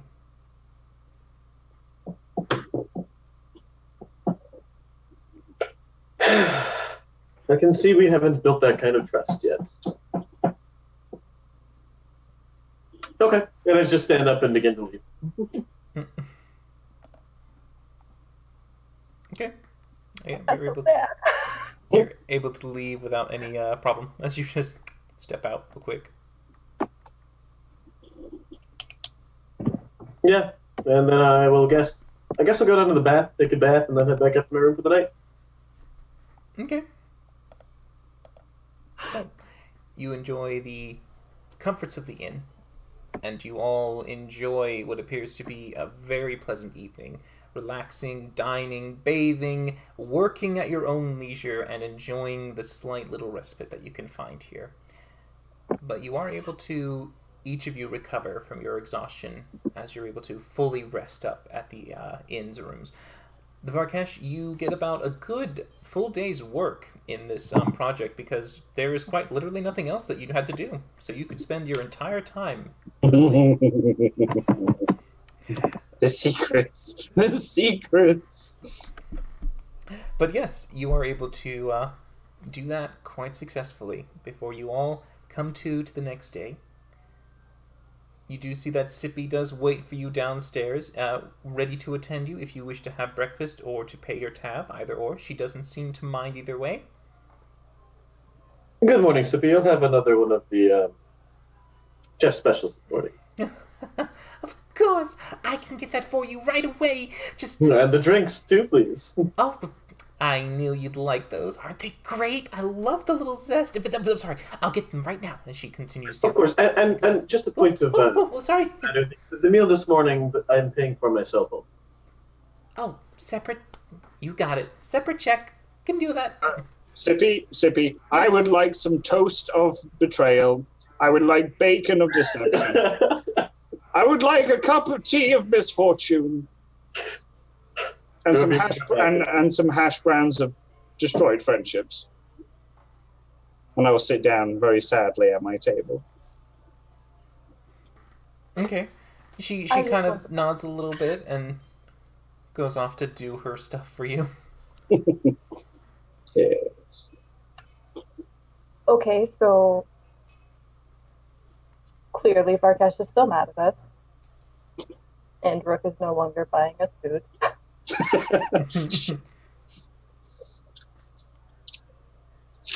You talking to Winnie there or something? You just said us. Just like, oh fuck. Yep, I guess I'm talking to Winnie. Okay. You all enjoy your own individual meals separately. Varkesh, she does try her best to provide you with what you want. She seems to take your toast of betrayal. So she does take your toast of betrayal. So she does have a toast, and then she has the chef make a tiny little trail of honey around it, which ends with a bee painted on the plate. And she puts that down for you. She also gives you... I will pick up the toast and attempt to follow this map. I mean, it's a circle. Oh. No, Varkesh, it's a clever wordplay. What's that? See, you said toast of betrayal, and she made you toast of bee trail. See, it's a trail leading to a bee. I don't get it. Oh, honey. She also does provide you what appears to be a small little tray of toast that has been cut into the shape of a ship, broken in half, with the word FRIEND on two halves of the ship, broken friendship. Oh my god. And she also gives you a little cup of tea on the side. And you can see that it does have no tea inside, just a tiny little piece of paper folded up like a fortune. And it has the word miss in it. I love Sippy so much. Aptly put. I drink the tea and therefore drink the paper at the same time. Okay, I mean, yeah, you do your version of like little tea party with a girl at nothing, but you have the paper. It's it dissolves in your mouth very quickly. It is a very light piece of paper that sometimes when you get it's kind of stuck in the tongue. But you all are able to enjoy your meal as punny as it is, and then Rook doesn't seem to enjoy it as much as he has the past couple of days. But yes, you all can choose to pay separately if you like. The total tally. They're not going to charge me for that, are they? I mean, like, it was a bit of toast, and I didn't even get a cup of tea. It had a piece of folded up fucking paper in it. I'm not paying for that! It was art, and you're gonna pay for it. I'm not paying for bullshit art! You do know that the rooms in each room is 10 gold. So individually, you can choose to pay that at your own. The lunch or the breakfast itself is 5 gold, but you can see that the 5 gold is for the special. However, since none of you got the special, you only got drinks. Rook, your tally comes to 1 gold and 5 silver. Valindra, if you choose to have the special, it's 5 gold. Oh, sounds like All right, something small. if you have a basic breakfast, it's 1 gold. And Varkash, you are only charged 1 gold for yours. I did replace the special. Like hell am I being charged 1 gold for literally like the most half-assed breakfast on the planet? It is a section of like a scone or a pastry that has the honey around it to make the betrayal. Oh, how fucking complicated was that? Oh, sorry, I also forgot to mention there was a pile of bacon. However, if you eat it and try it, it doesn't taste like bacon. What the fuck would it taste like? It tastes kind of almost like bacon. Like a bit of like a tofu that looks like it Right. wants to be It tasting tastes- like bacon. It's that weird corn bacon that those... Because you did ask for bacon of deception. So this is her Amazing. deceptive. Deception. I'm gonna eat it anyway. I mean, considering the fact that you know it's not real bacon, it's not bad. The standards of quality here at this establishment are tip-top. If it's not real bacon, it's not worth it. But yes, you all enjoy your meal. If you wish to pay individually, you can at this time. I will I pay pay the 30 for the room still, and I pay my 5 for my chef. bullshit fucking Art Deco breakfast. Okay, so Rook will cover your rooms. That means each of you then have a gold to settle up for your dining tab. It's 1 gold. Yes, so you all settle up just fine. As you finish up your breakfast and head towards the front, you do see in the lounge area a very familiar figure of slight bobbing hair, but in what appears to be a nice black coat, thick and well oiled to protect one from the rain. And you can see that as you come in, Lulu is there, her legs crossed, as she seems to be waiting for you expectantly before she sees you and goes, "Darlings!" She stands up. Devil! You flatter me. She comes closer and goes, "I hope we all slept well." Yes, each and every one. Oh, yes. It was lovely. I finally got to sleep. Perfect. Did you bring the griffin? Remember, darling, the griffin will come when we gain the favor of the brass dragon brood. Why do dragons have griffins? That seems a bit stupid. Well, they don't have the griffins necessarily, but if anyone could get you one, I am sure it would be them. I will take your devilishly worded womanly word for it. Thank you. But yes, are you all ready? I have our transportation just waiting outside for all of you. I can't fit on a broom. It's not a broom, darling.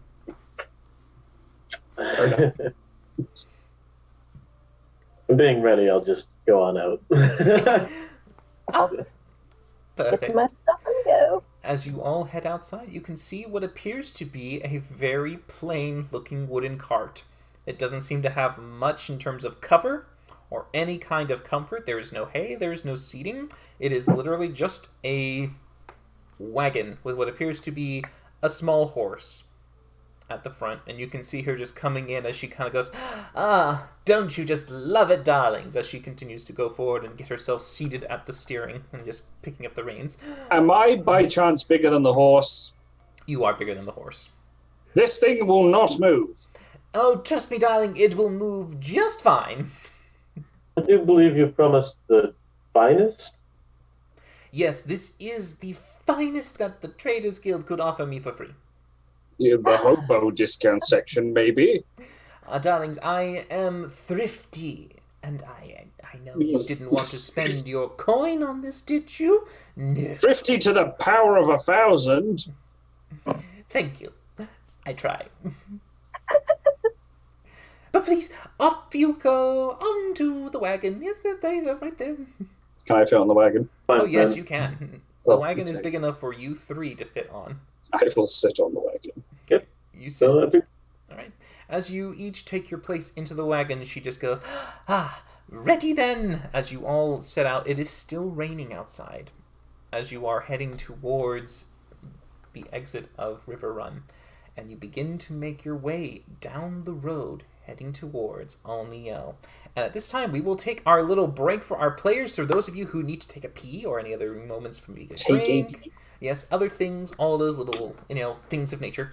But yes, by all means, please go right ahead. If you do, I shall stay here, chat with anyone in the chat, or give some little brief run-throughs as you guys do that.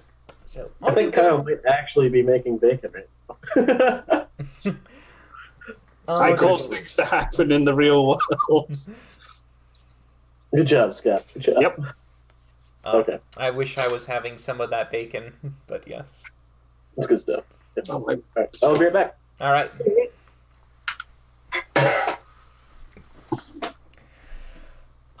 And by the way, yes, thank you for all those bits. I'm sure Varkesh will once more grace us with his pecking later on. The continued boob mentioning of Varkesh trying to attempt to do the greeting. Has that been the focus of most conversations? That has been the one that has been cheered the most. Then I shall give the audience what they want. I will go and kiss boob in greeting. All right. So eventually, the next person you come across. Not that I'll pick the boob. All right. Of course, good. Because just so you know, if a DM heard that, who knows what might come in store for you? You are the DM. I am the DM. They are also for departures as well, we are told. So it's not just for greeting; it's for goodbyes. Oh, I see. So I'm being trained on the hellos and goodbye etiquettes of everyone in the chat. Great. Varkesh is probably going to get hung, drawn, and quartered for molesting the wrong people. Yes, Varkesh will be the new My Fair Lady project to see how well we can get him to be. All I want is a room somewhere far away from the cold night air. At least you don't have that Cockney accent. No, my mum's Cockney though. She's got really strong Cockney accent. Lots of chocolate for me to eat. You should never attempt doing that again. Oh, but that's what it is. I mean, I can't. Was it Audrey who was the actress who played that? I can't remember. I think it was. I don't think it was Audrey Hepburn. No, darn. I just remember it being somehow, but yeah. I mean, it's just the level of over-the-top Cockney that came from that was just whoa. And I have set in motion. Varkesh will obtain a griffin. As you are mentioned to be known, remember, the more wealthy the noble, the longer you hold the boob kiss. Right. Okay. If you have no boob kiss, you get butt kiss, and we don't want butt kiss. Is this what everyone in the chat's saying right about now? Well, yes, they're mentioning the whole yes, and they said pretty sure it's Audrey Hepburn. We did, but yeah, and I can't remember the actor's name, the man, but I'm pretty sure the man was also Dr. Dolittle in one of the movies from long ago. Fuck if I know. What movie? We were talking about My Fair Lady, as Varkesh is now becoming the new My Fair Lady project. It was Audrey Hepburn. No, so it was Audrey then. Yes. Well, I'm having everyone in the chat kind of goad Varkesh on to boob kiss people in greetings and goodbyes now. Don't boob kiss people. Well, you said it. You started this whole horrible ball rolling. I mean, you did start it with the pun. I regret everything. That was worth it. I'm gonna enjoy this. Maybe we should give our names as reminders and regrets or something. Yes. Regrets and retakes. We are the regrets. No. We are the three regrets. That was the most pained laugh I think I've ever heard. But yes, we do have to think about that for a title for the group as well as for the channel, because we have yet to do that. Bad me, I know. Should have done this much sooner, and I should have been way better on the ball for that. So, bad me. But yes, we'll have to think about that. Regrets could be something in there. No regrets. You could be the no regrets, but fake bacon. The fake. Clay Aiken. I think that means more singing would have to come from the party for that to work. Kayla, you heard him. What now? Sorry. You have to do more singing. I have to do more singing? Yep. No. No Nobody Rugrats. wants- Thank you. Nobody wants that. The Rugrat regrets, or maybe. The Rugrat regrets. I love that show. I miss this. Yeah, the dun dun dun dun dun dun. Just let that be your opening song every time we get to the party. Meh. I like it. I was gonna say, actually, while we're waiting for Cody to come back from his little break, what Rugrat do you think you most embody? Oh my god, I was not allowed to watch the Rugrats when I was little, so I have no idea. Oh god, it's not like it's not The Simpsons, but okay. I would I know. probably be Chucky. Really? I would not pick you for a Chucky. I'd pick you for a Tommy. Tommy. Tommy was like the main bald-headed baby, right? The bald leader, yes. Fuck him. Ah, baby, like The- the baby. Yeah, Yeah. you were. Chucky was the coward who could never tie his shoelaces and wore glasses. I still can't tie my shoelaces. Oh, really? Of course I can. I was just asking. Some people really don't know how to tie their shoelaces. It just astounds me. Everything in my house is Velcro. But yeah, and then of course there was Philip and Lilith. They I were twins. probably could have seen myself more as a Phil. A Phil? Okay, all right. What is AJ? Who is AJ? Probably. The mom. It's a little broken in a way, but The mom. No, not the mom. Probably. Oh God, it's the blonde girl. Her name. Jessica? It might be Jessica. Is it yeah. Jessica? That's my sister's name. It might be, but yeah, just the blonde, bossy, kind of all over the place, and having a Barbie that would with Cynthia, the weird Barbie that got mutilated with her hair. That would probably Kyle be says Angelica. Angelica. That's it, Angelica. Angelica. Yes, so that means I'd probably be closely tied into Angelica, getting frustrated at the hell from everyone around me and trying to do my own thing, and occasionally And wearing also a a dress. sociopath. And occasionally wearing a dress, but that was when, back in the day when you're like 5 years old and when your mom just gets... I was about to bunch say, of- like, what? I was not the only one. I had my cousins also do it too, so I had everyone was just like, you picked something from the costume and you just went with it. Okay, air out all of your family's laundry on the internet. But no, long ago, like we're talking like back when you're less than 10 years old kind of thing. You know what I dressed up as when I was 10? Mm. Like an army man. Mhm. Oh. Like the G.I. Joe or like the little green army man? I stole all of my dad's parade, like proper parade uniform. So I'm like a tiny little guy wearing like a big old Scottish hat and my dad's kilt, like holding it up over my like chest, just running around going, "I'm a soldier." That is so. Sounds like a special picture. So it looks like we got Kyle would be Reptar, the very weird Godzilla monster that they all love, of course. And Saradin looks like he's Phil. So we got two Phils in the party here. We got Scott Brofist. and Yeah. that he's the long-suffering DM who dad. But yes, welcome back, Cody. So the party has reunited back at their desks, so we are good to go, everyone. Yep, good to go. Yes, it's raining. All set. Okay, excellent. So as we Ooh, continue, Wait. Is there fabric? Is there any fabric anywhere? well, you're wearing some. Belinda's that's wearing like some. spare fabric. No, there's no spare fabric. Then I will take an ingot of steel from my from my bag of holding, Hmm. and I will use my channel divinity, and I will turn it into a steel umbrella big enough for me, Oh, just for you? just for me, because I was Okay. betrayed. All right. So as you spend your hour for the first hour on this actual God.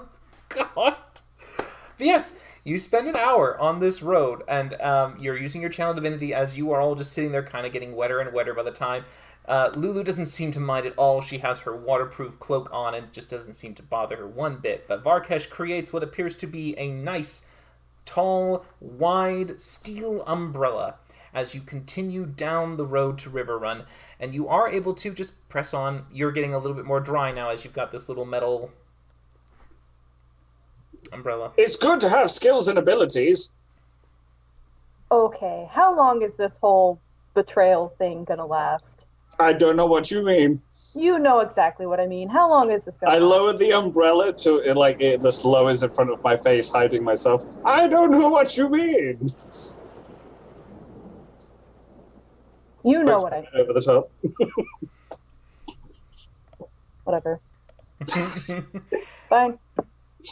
You do see Lulu going, "Don't be upset, darlings. I'm sure any little quarrel you have will be resolved as once we get to Alneo and the glory that awaits us." I'm excited. Tell me, darlings, by the way, how long have you all known each other? I never really got to pry on your own history. How long have you worked together? 20 years. Long. Do you understand linear time as a concept, Varkesh? I do it in Dragonborn years. Which are like dog years, but only more. And pray tell, what exactly is the exchange rate between regular years and Dragonborn years? Oh, look, a wild cat appeared. I have 4 of them. They have been shut out of my room, and then I opened the door, and now they're not. Sorry, I forgot what was the question. What, pray tell, exactly is the exchange rate between regular years and Dragonborn years? Well, if this is doing... All right, we're doing math now. So I'm holding the umbrella still, and I'm just like, okay. So you take the 1, and then you multiply it by 3, and I just lower the umbrella to hide myself. Yes, and as you are doing this, Varkesh, I need you to make a dexterity saving throw with disadvantage, and Kayla and Rook to also as well, please. Is this going to be what I think it is? I think you might think you know what you think it is. Am I going to get lightning struck? I mean, you are holding a lightning rod umbrella right now. Double that 20! Right. Is it a dex save? It's a dex save. I'll go ahead and use evasion on this too. So Okay. those days I take none. Once you the evasion level 7 is a passive for you, you take none as long as you succeed. You absolutely succeed. However, Varkesh, as you're talking and lowering the umbrella, the thundering sounds have grown a little louder, as eventually you hear one massive thundering roar, but prior to a blinding light smacking all of you, and you take lightning damage. Valindra, being nearby in the vicinity, you also take this. You both take 25 points of lightning damage. No, I don't. You take half because you are... I take half because I'm Actually, equal. That's blue. I'm sorry, you take full. Why? I believe you don't have that one. Or do you have it? No, I do have... You have resistance, but not the breath. Yes. Alright, from your half-breed trait, you're still able to keep some of the lightning at bay, but sadly... Yes. Oh, that's not that bad. How are you, Valindra? Oh, my. Valindra's hair is quite literally... very Won't blue. you take me to Funky Town? However, Valindra, as you were poofed, you suddenly... Was Winnie still with you? Yes. Yeah, so Winnie is just immediately... and just completely pops into pieces all over the cart. Well, that is unfortunate. Danger, danger, high voltage. As you see suddenly, Lulu is looking around going, Darlings! Darlings, are you alright? She turns I'm around fine. to see everything. Oh, I'm happy that you're fine, Varkesh. That you were the one that was holding a giant lightning rod, and I'm the one that had to pay for it. Rook sitting there, feathers completely unruffled, just chilling. Start picking up all the pieces of Winnie, and I will put them in my lap, and I will stitch him back together while maintaining eye contact with Varkesh, just glaring at him. I will put the umbrella very slowly into my bag of holding. Okay, you find that the umbrella is not fitting. I will then... Because the umbrella is just made as a solid, kind of wide brim. It doesn't have hinges, or does it have hinges? You would have hinges. Alright, so you've made basically what looks to be like a metal sheeting that are broken up into pieces, so that when you close it, you kind of get a little bit of like a sharp top, almost. Yeah, pretty much. Okay, so you're able to... It's just like, Sorry. The storability of it hinges on those hinges. Mm. But yes, you're able to put your umbrella back into the bag of holding, as the rest of you are. Oh, we got a subscriber. Thank you. Oh, thanks. Hey! Sorry, Saradin. He gifted it to someone. Nice on you. But yes, you are able to survive and continue to bring Winnie back as you begin the ritual of pulling your own shadow from the ground as you bring it up, and you see the once more dark thread come into existence as you begin to weave it into the body parts of Winnie, slowly reassembling him back into existence. But you do see that Lulu is looking back going, darlings, that was too close for call. Too close! It actually hit us! Yes. Dreadful. Absolutely dreadful. I think perhaps we need to find a little bit of cover until at least the storm passes, perhaps. It still seems to be slightly... Oh, yes, nearby. Maybe perhaps just a little bit off to the side, shall we? It's up to you. I am already soaked through, but...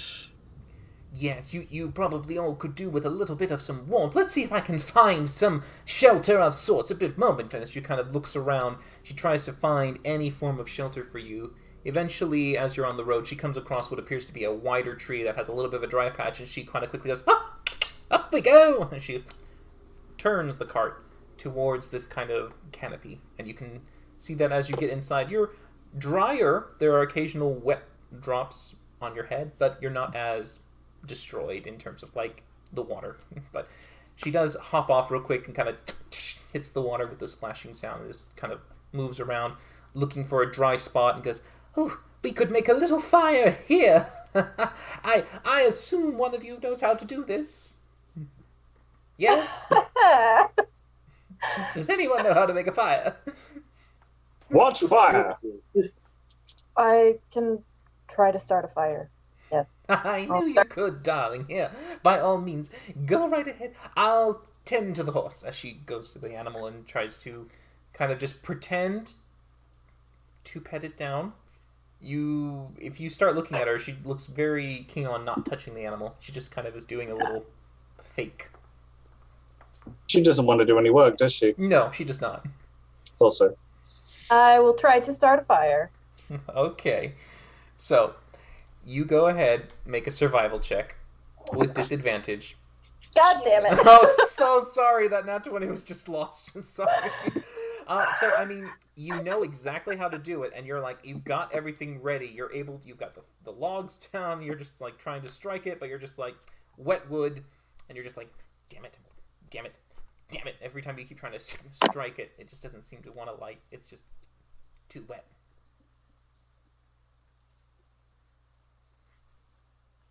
Can't hear you. We cannot hear you, Kayla. Oh my god. Now we can. Can you hear me now? Yes.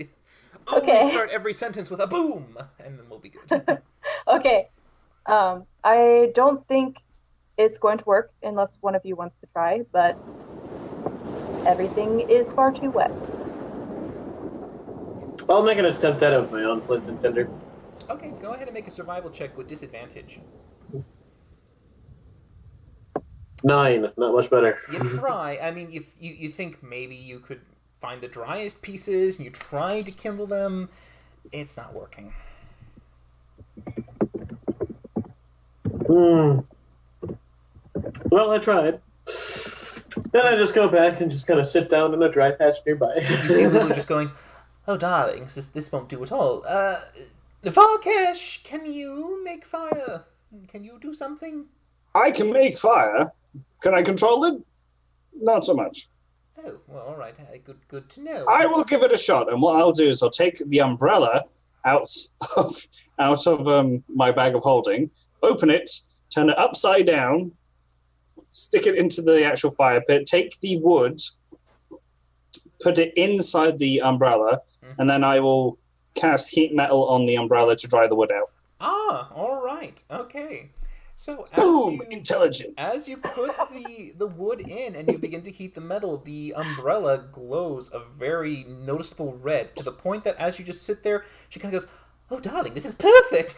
Just go around the heated umbrella as she kind of just stands by there, warming off from just the radiant heat before eventually it takes, I think you have 10 minutes that you can hold this, right? Or is it a minute? I think it's 10 minutes. No, it's a combat-based spell, so I think it's only 1 minute. Might only be a minute? Alright, that's fine. Go ahead and make an Arcana check with advantage for me to see how quickly you can burn it. You just have to beat 10 to do that. This isn't going to happen. I'm pretty sure you can do it. Yeah, you're fine. Ooh. You're able to do it. As you see that the heat not only just completely dries up the wood, but it also catches on fire. Just the proximity and the heat is just kindling it as it just burns up nicely. And you can see that even some of the bit of water that comes in just is steaming away from the heat. She's just like, I knew it. My big strapping Varkesh, you... Ding, ding, ding, ding, ding on your metal chest. You are my favorite. Damn right I am. Don't say it. As she smiles, she looks over at you, Valindra, and quietly mouths, "You're my favorite, darling. You're my favorite." Betrayal. Oh, God. But yes, as you all kind of enjoy the warmth of the fire and just kind of relaxing and leaning against it, you kind of all just take a little breather and enjoy it. Everyone make a perception check for me. No, don't make me do things. 27. All right. Rook, you notice this. The rest of the party is too focused on just staying warm inside the canopy, but as you are enjoying the warmth, you kind of hear something. It's a slight... Wasn't me, I It's a swear. weird noise of mud and water just being lifted and pulled, and you kind of look around, trying to see if you can see where the source is coming from. And as you look around, you notice that there's a slight shadow coming up from the mud. And then to the left, another one. And another. These I weird grab my forms. rapier and say, everybody be ready. Okay, well, I mean, you say this as this is happening, they start to come out of the dirt and mud, and you can see these ghastly faces, these broken white-skinned creatures that just start to pull up from the muck as you all now suddenly see what appears to be a score of undead coming out.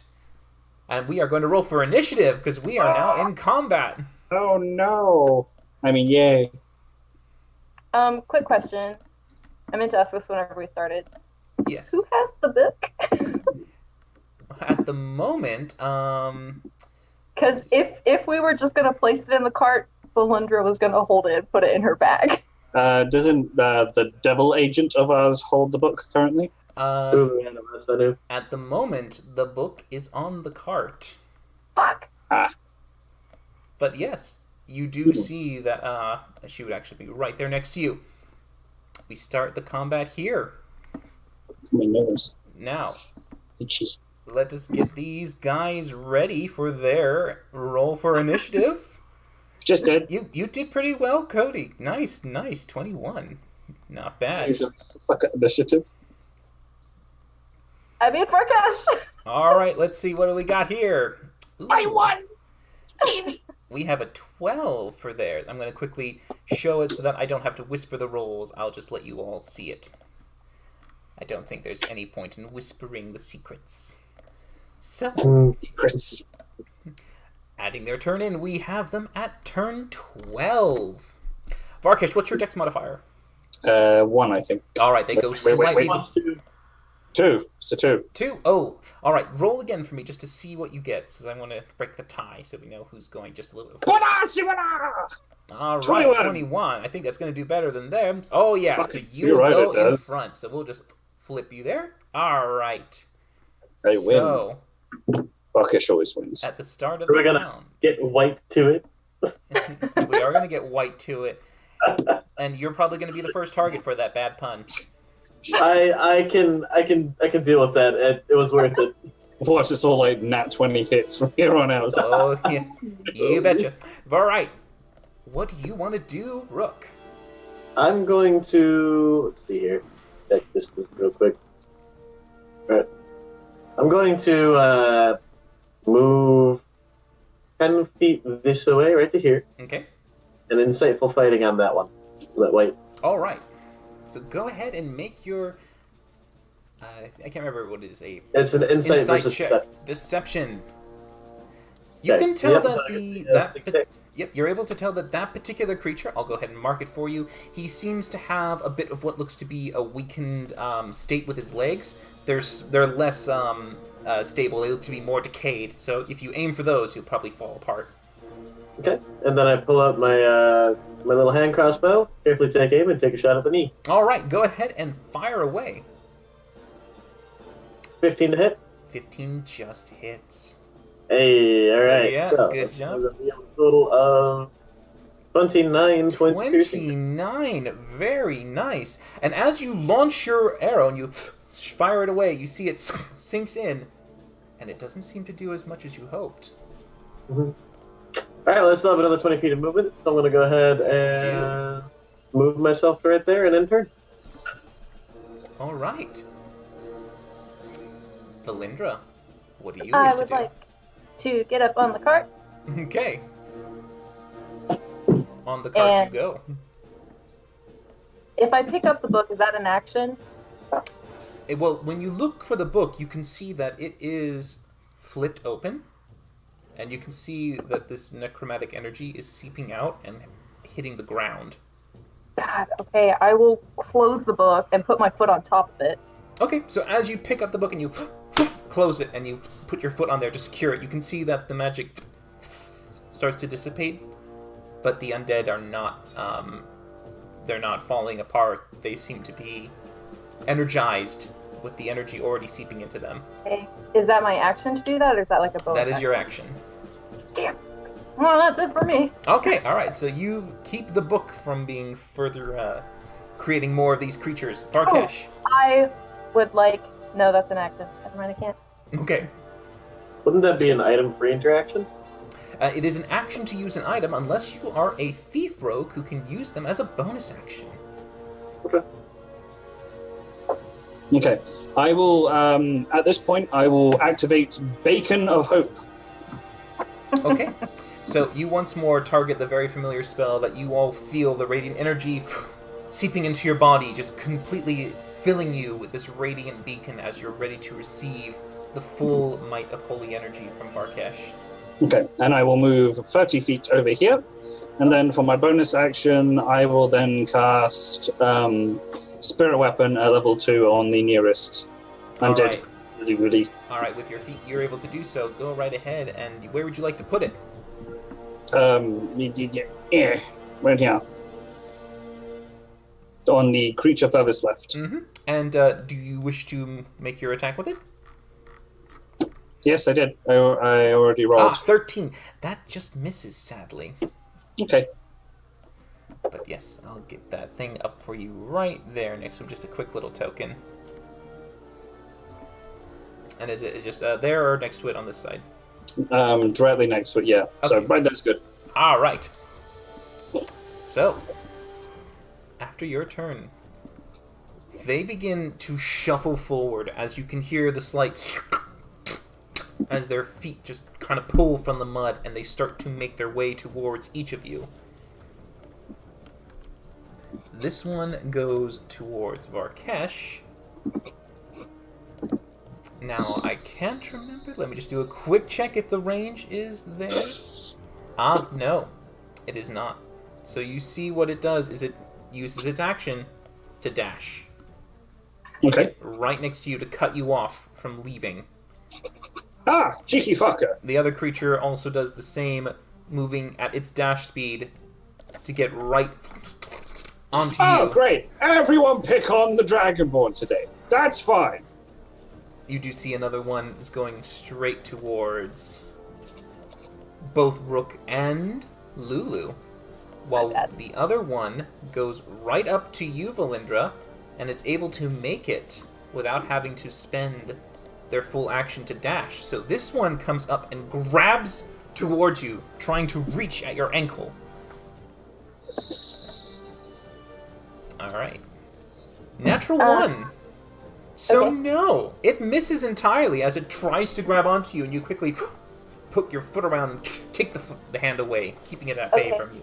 I would like to point out that if an undead attacks me directly with an attack or harmful spell, they must make a wisdom saving throw. All Okay. right. See. Let's see, with your own 17, does that beat your DC?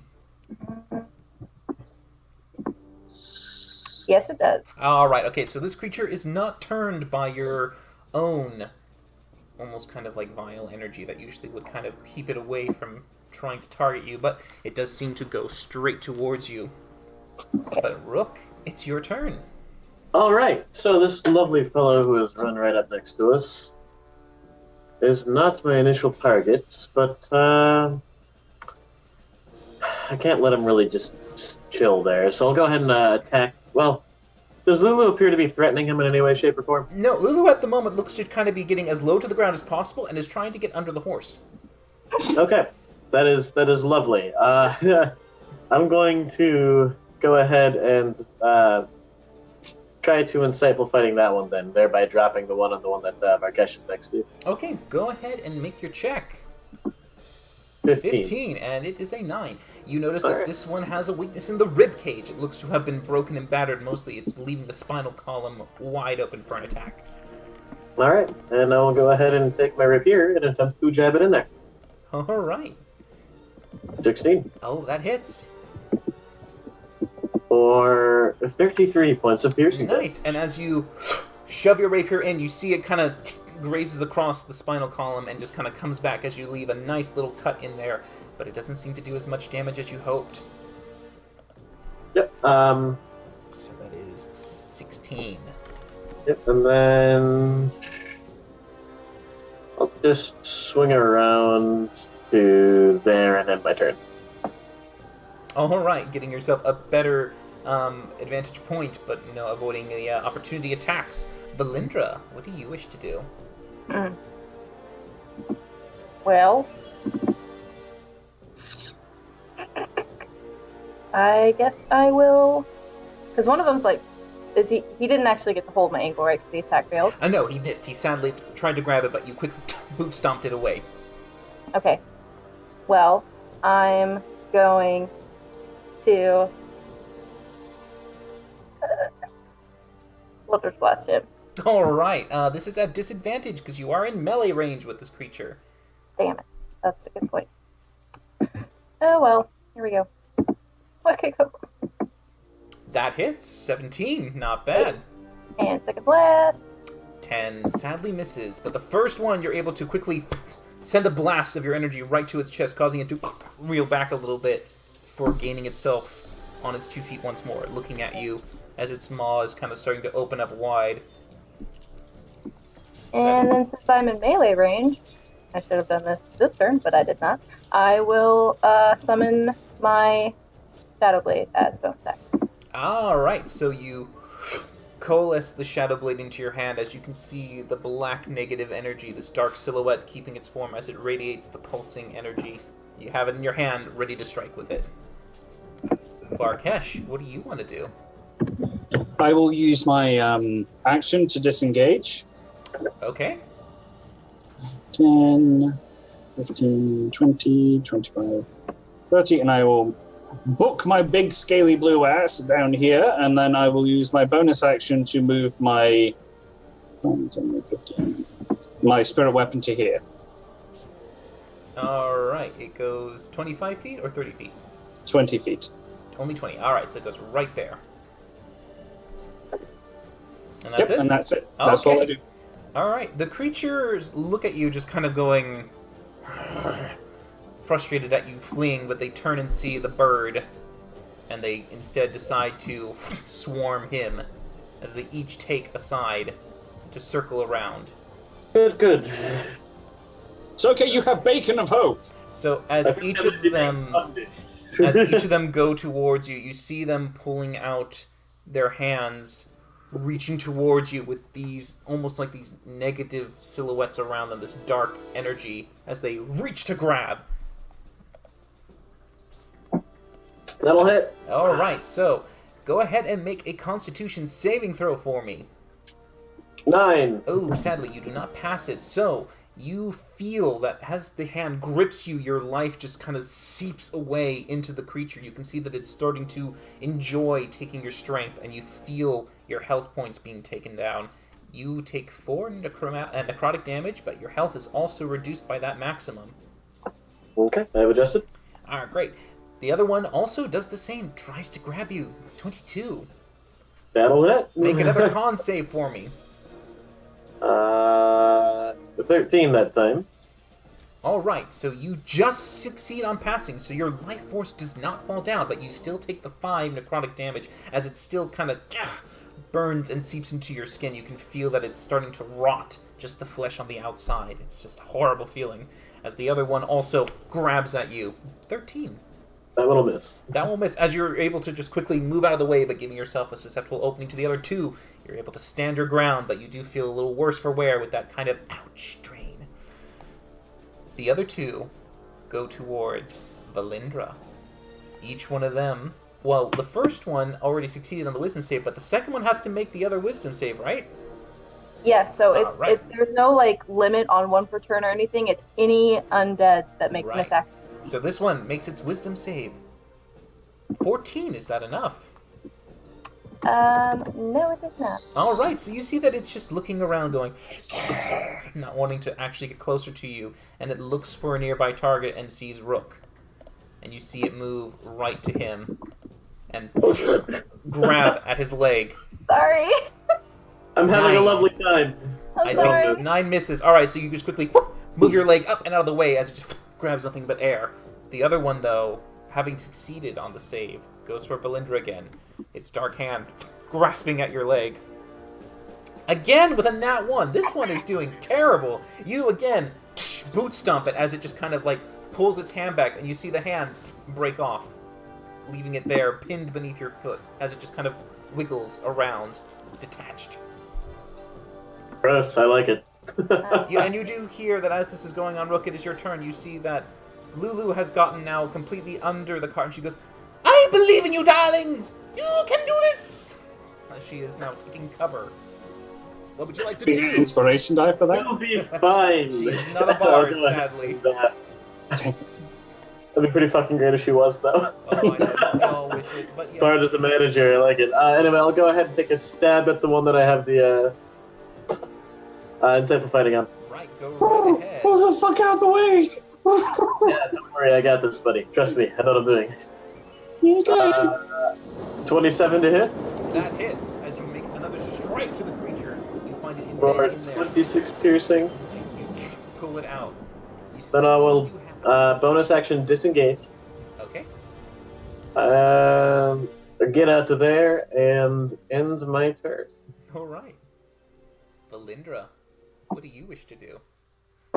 Okay, I will stab the one that's trying to take this gosh darn broke from me. All right, go right ahead. That hits as you bring your Shadow Blade down, bearing it into the skull of the creature as it looks up at you. That was... That's 8 psychic damage. 8 psychic damage, and you can tell it is not resistant or immune to this, so it takes the full effect. As you can see, the remaining essence that's been brought back into this creature starts to wail out as you hear a broken scream from the creature. And what is the book doing? Is it trying to do anything? From the quick glance you can see, it looks to be closed and steadily, it's stuck underneath your foot. Okay. Varkesh, what are you doing? Okay. Seeing as I've now seen Book out of the way, I'm going to take a hold of my amulet, and I'm going to snap my fingers in the direction of all those undead beasties and create a wall of fire around them. Okay. Alright, so you're focusing it on the inside, correct? Yes. Okay, and it is it's a 60-foot, right? Yes.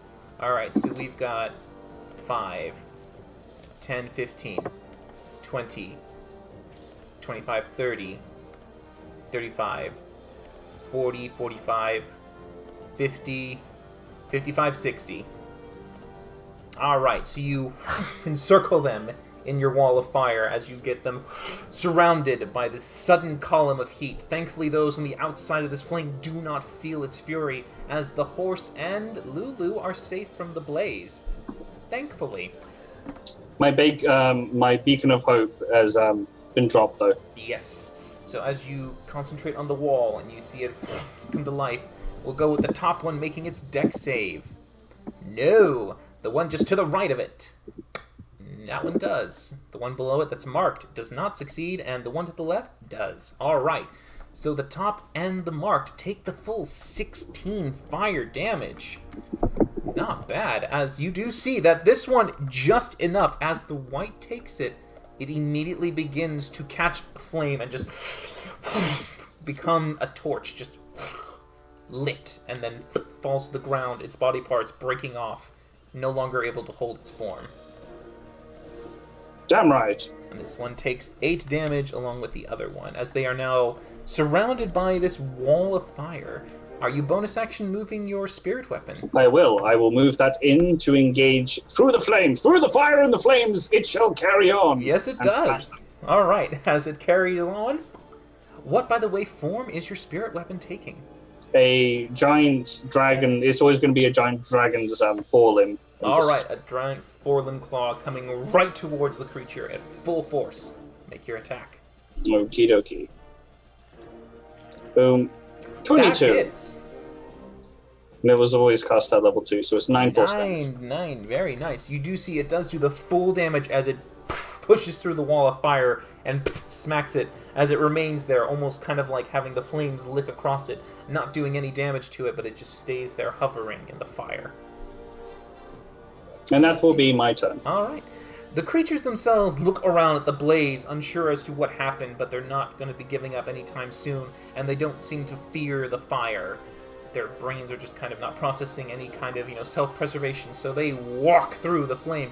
Do they take damage when they pass through? I'm not quite sure, actually. Let's do a quick check real quick, just to make sure, because I don't want you to lose out on any of that nice, sexy damage. 1 foot thick. 20 foot down, 20 foot high. Creature takes the same damage when it enters the wall for the first time on its turn or ends its turn there. So, yeah, it'll enter the wall and then exit it, take damage at that point. So it would take damage if it attempts to leave? Yep, yes. when it enters the wall in a turn. So, yeah, so this turn it is entering the wall as it kind of pushes through. Ah. So it does make its dex save. Well, they all will. So we'll go with the first one, the top one. 12, so no. Go ahead and roll for damage.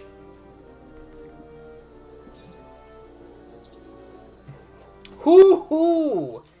29! Yeah, no, that creature, when it tries to step through... Done, boys. Immediately just gets engulfed as the flames kick up in kind of retaliation and... stop it from going anywhere as it just becomes ash. The whole thing has nothing left. The other one tries to step out, also making its dex save. No! And it also turns to ash, completely becoming nothing but black. I'm just watching dust. This little firefly show happening, like, ooh, pretty. It kind of is a little bit of like a bug zappering going on. This one will move up and out that way, and it makes its dex save.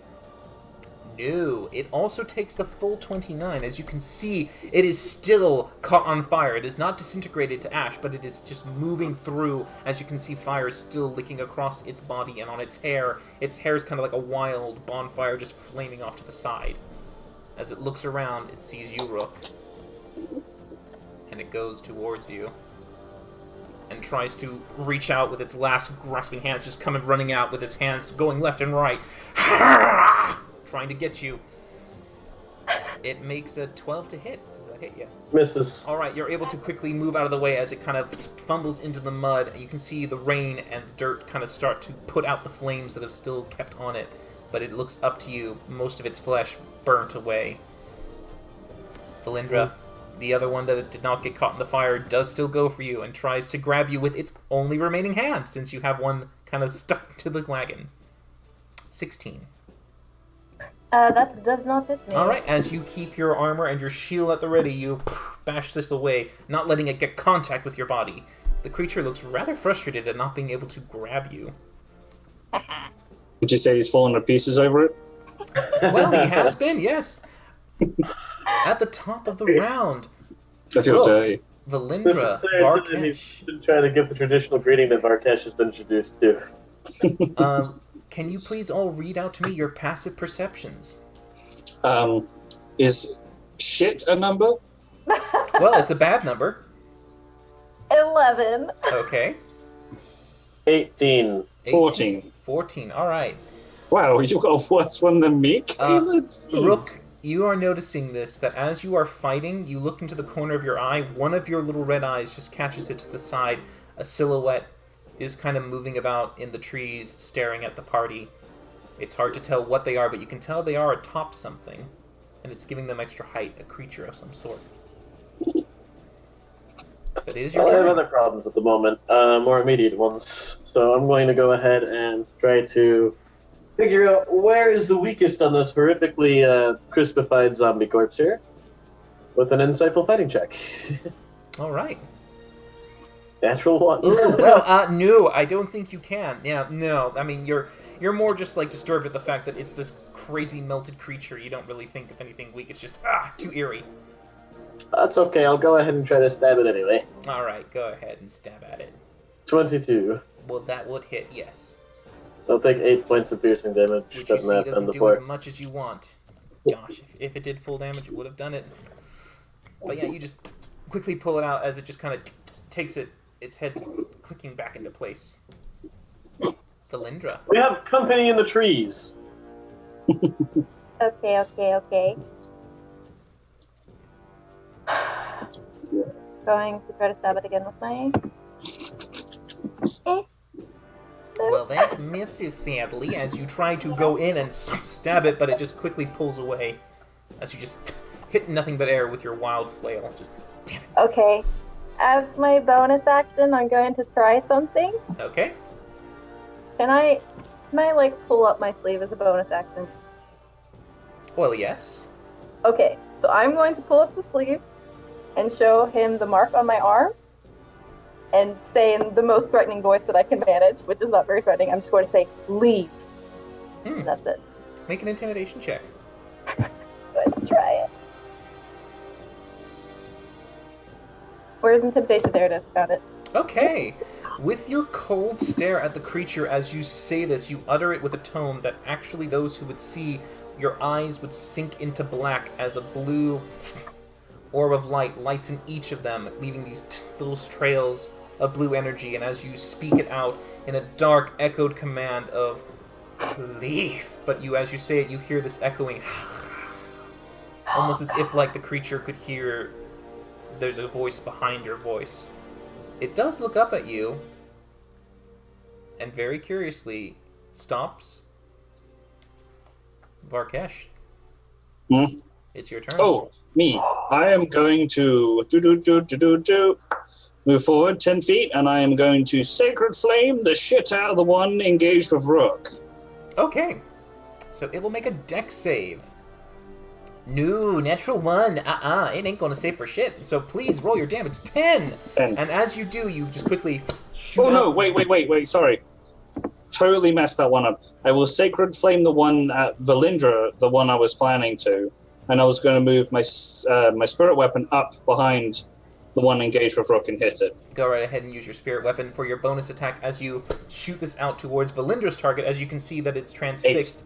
No, that misses entirely. As you try to go after the creature, it just kind of hovers and tries to anticipate where it's going, but instead of falling to the right, it recorrects itself, so it just hits nothing but mud. But you do see the one that is by Valindra that does get a sweep of this radiant energy that cuts across it, and as it turns to look at you in anger, it changes its target and goes towards Varkesh. Valindra, you do. Attack of opportunity. Go right ahead.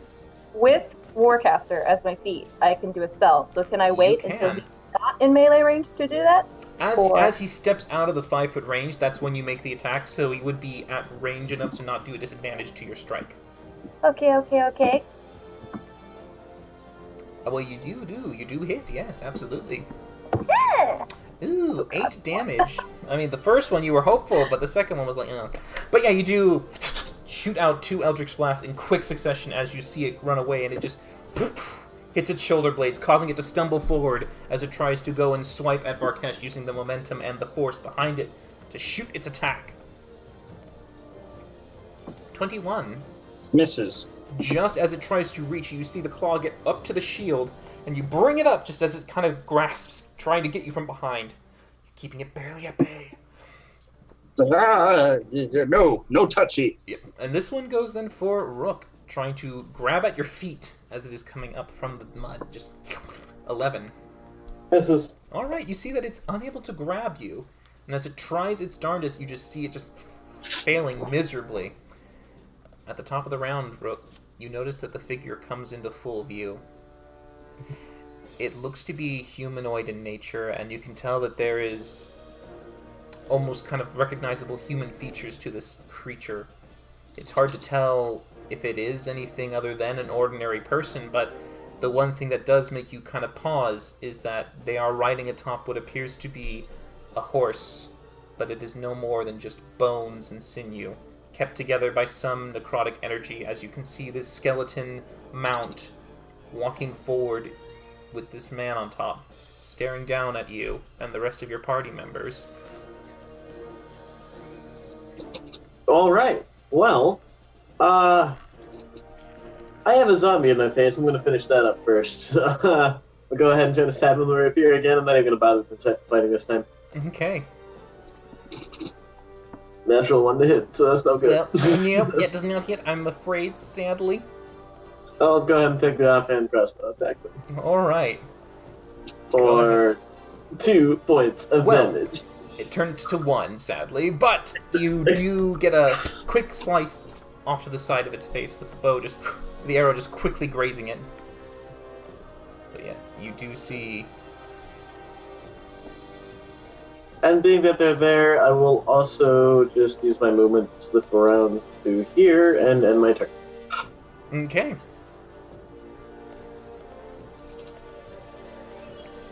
Kayla. Valindra. We What are all you doing? see him now?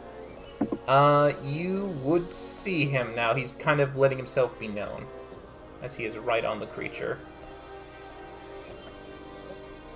I'm going to shoot a force with Eldritch Blast. Alright, you're going to shoot it at him? At its force. At the horse. Okay. Well, that absolutely will hit. I don't know why you gotta be horsing around like this. It could be very All right. friendly, we don't know. You deal 10 damage to the creature as you splinter off some of the bones, causing it to kind of just scatter away, but the one atop it looks in your direction, confused, but just letting it happen. He doesn't seem to mind. Great. So Is that it? I don't like recognize him or anything, do I? From a quick glance, no, you don't recognize this individual at all.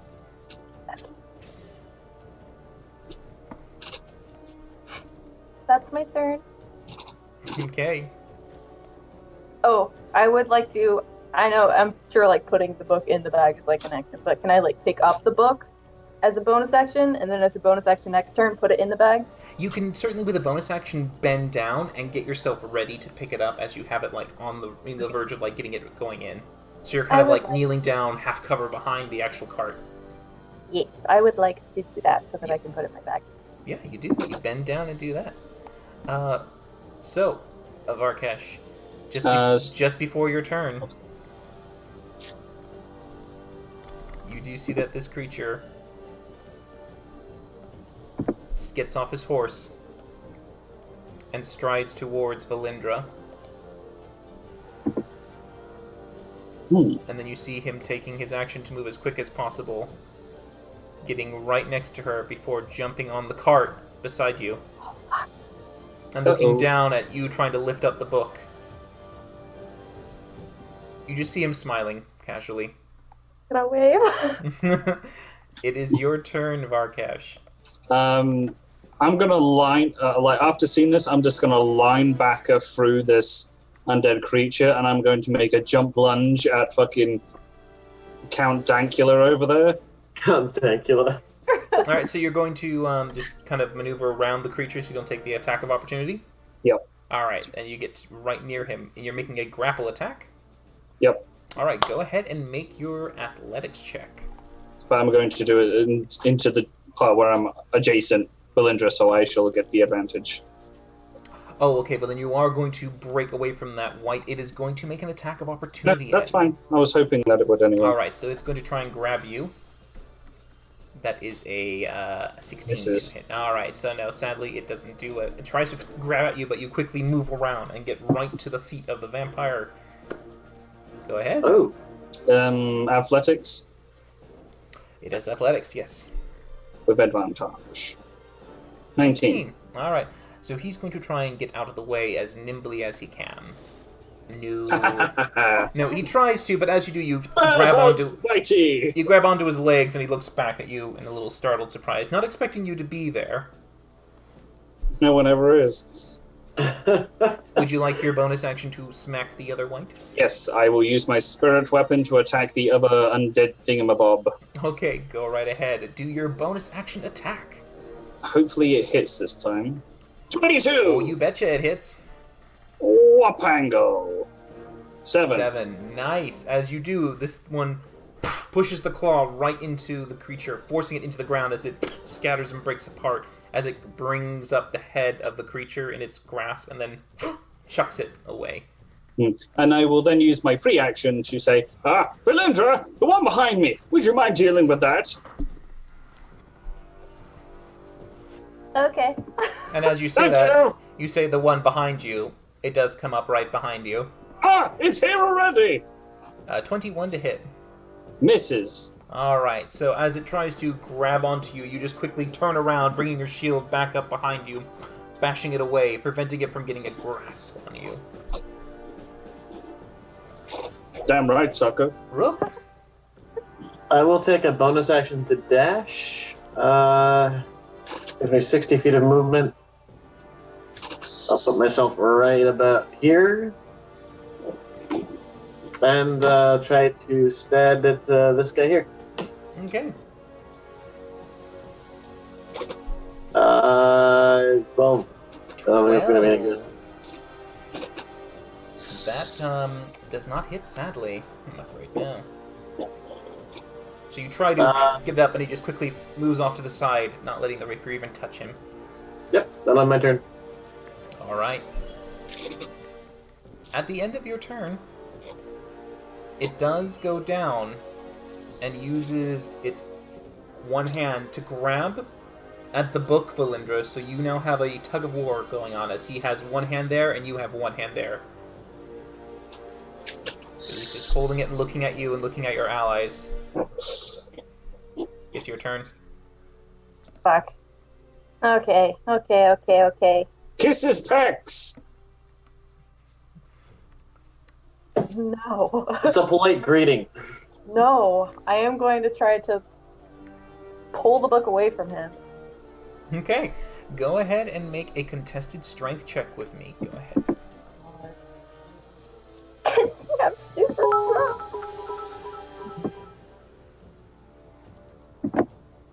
14? Alright, and his strength to keep it, 19. I'll go ahead and reveal him so you actually can now see.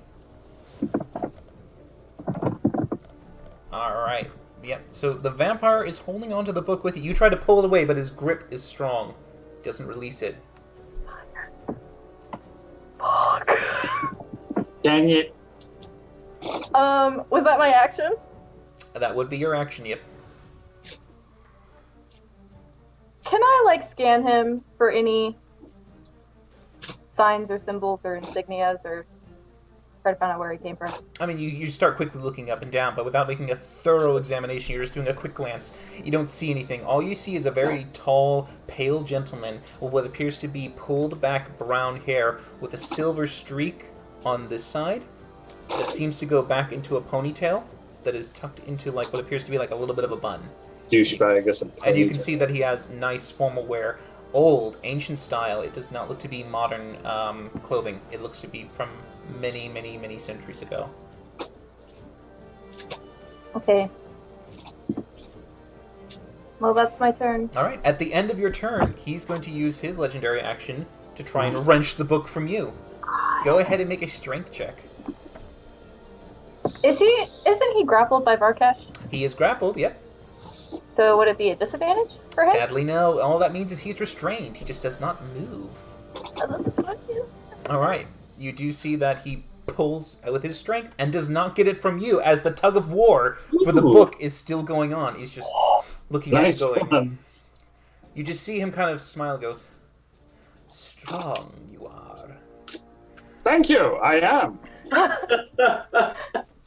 He looks back at you. Not you. Oh, I mean, he's got a pretty good hold of you.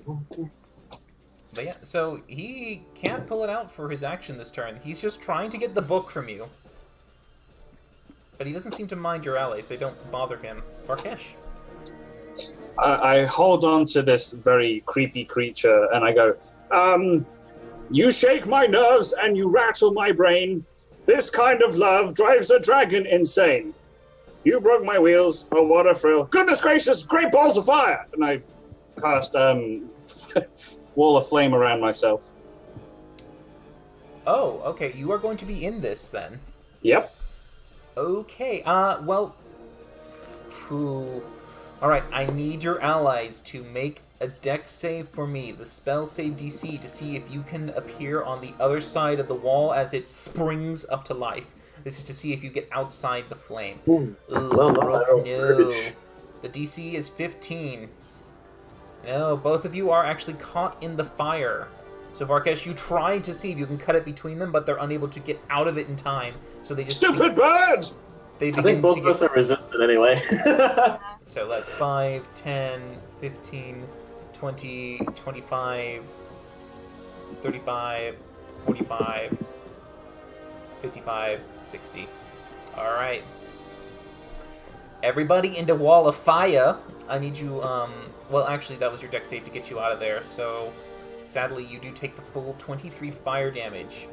Varkesh, make your dex save for me. I do believe you get half damage because you are behind the Forge level. Cleric. Yeah, to be resistant to fire damage. Mm-hmm. Dex save. Do. No, so, I mean, you will be taking half of the 23 since you failed the save, so that's going to be 11 damage to you, 23 damage to the other two. The I'm white... fire resistant. You are resistant? Alright, so you take 11. Infernal Legacy. Alright. The white does not save, and as you see the fire come up, it immediately just turns into ash. And seeing as I took damage, I also have to make a con save to see if I keep that spell up. Yes. Wish me luck. Good luck. Good luck, I believe in you. Oh, yes. Hey! Fire is nothing to you as you keep it going, as the sudden inferno just circles, and you can see that the cart is beginning to catch a little bit as the fire is intensely I am not spreading. sorry for the destruction I caused. But yeah, the creature does have to make his dex save. Oh, sorry, and also on my my bonus action, I will move the spirit weapon 20 feet closer. Okay. We'll move it 20 feet closer. And the goes, and he makes 10. No, he does not save, so he takes the full 23 damage. Nice. But yeah, you do see now that everyone is now surrounded by this blaze of fire. We're going out together. At the end of your turn, Varkesh, he's going to try and pull the book from Valindra. Valindra, please make a strength check for me. God. Oh, Oh, good. As he does, he pulls it from your grasp. He now has it in his hand, away from you. Rook, what do you wish to do? cut his hand off. I mean, yeah, I'd like to, but I don't think that's really a very viable choice right now. I'll use my... I'll try to grab the book from him. Okay, go ahead and make a strength. This is actually it's a weird grapple on an object. So go ahead and make your athletics check to see if you can grapple it away. Same mod either way. All right. Nope. All right, let's That's see. He could not want it. Nope, not 20. Not 20. Ain't going anywhere. You just try to Thank God grab you it. have that nat 20 for the strength check that's going to be required to get out of my grasp. He immediately takes it and twists your hand away, preventing you from being able to just, like, get a hold of it at all. Okay, well, bonus action, disengage, and book it 30 feet this way. All right, make another dex save as you try to find the point of fire that's not going to burn you too much. Ooh, he You makes it. succeed, and you take no damage because, of course, being a rogue, evasion allows you to avoid all damage when you succeed the dex save. So you tumble through, waiting for the gap in the fire to get out, avoiding any damage from that. Yep, and then end turn. All right. Valindra, it's your turn. Grab the book and try to take it back. All right, another more term of tug of war. Go ahead and make your strength check for me. 14. You are able to grab it and pull it away from him as he has to let go of it, and he just kind of... So I have it now, right? You have it in your hand. Oh my god. And he does not have it. He does not have it at the moment. I'm going to... Wait, hold on. Let's check really quick.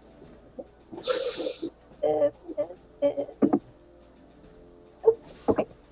Well, I will just... I will move all the way over here. All right, you will take an attack of opportunity That's fine. as he's going to try and swipe at you with his other hand for you taking it away. 11.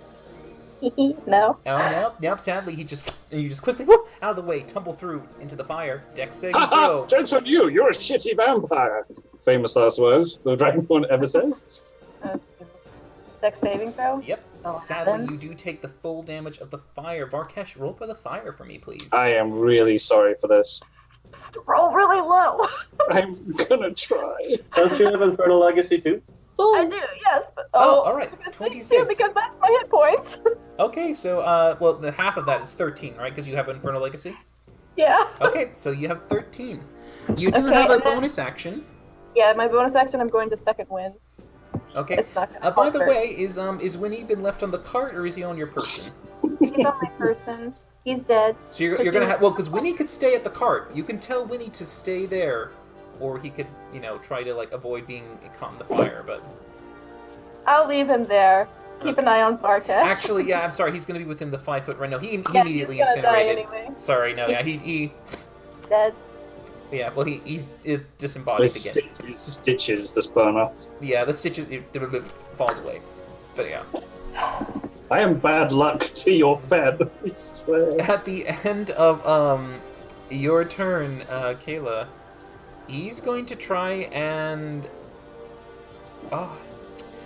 He can't, because he is technically restrained, and he doesn't have a means to break the restraint, so he's going to try and just make Varkesh let go of him. So he's... Oh, nice max healing for you there. Nice job. He's going to try to backhand Varkesh to get him off. Oh, cheeky fucking shot. 28. I think that hits a dragon. So yeah, you see him back you out. Your head gets a little knockback, your chin kind of Ah, knocking up. right on the brow. And during his turn, he's going to use his action to try and break free. So go ahead and do your athletics check, and he will try to slip out. You got this. Well, like fuck do I now? Maybe. Let's see. No, I needed someone to stay there to... Roll 20. Roll, I believe in you. You can do it. Well, All right. Sadly, no. As the creature just immediately slips past you and gets out of your grasp, he immediately books it towards Valindra.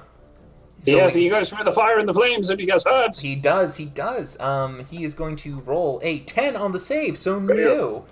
But he is going to use his legendary resistance to succeed on that. Oh, you motherfucker. But go ahead and roll for the damage, and he'll take half. And let's see.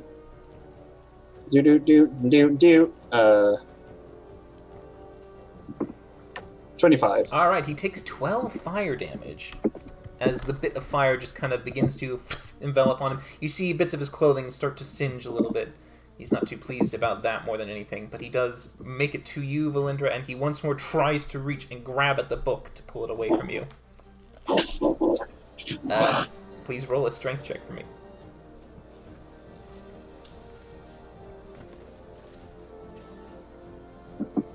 And pretty sure you could beat the 8. You do. You keep it on your person as you see him just try to grab it, and you pull it back before his hands can get a good grip on it. Varkesh. I will move my spirit weapon up to him. Okay. Wait.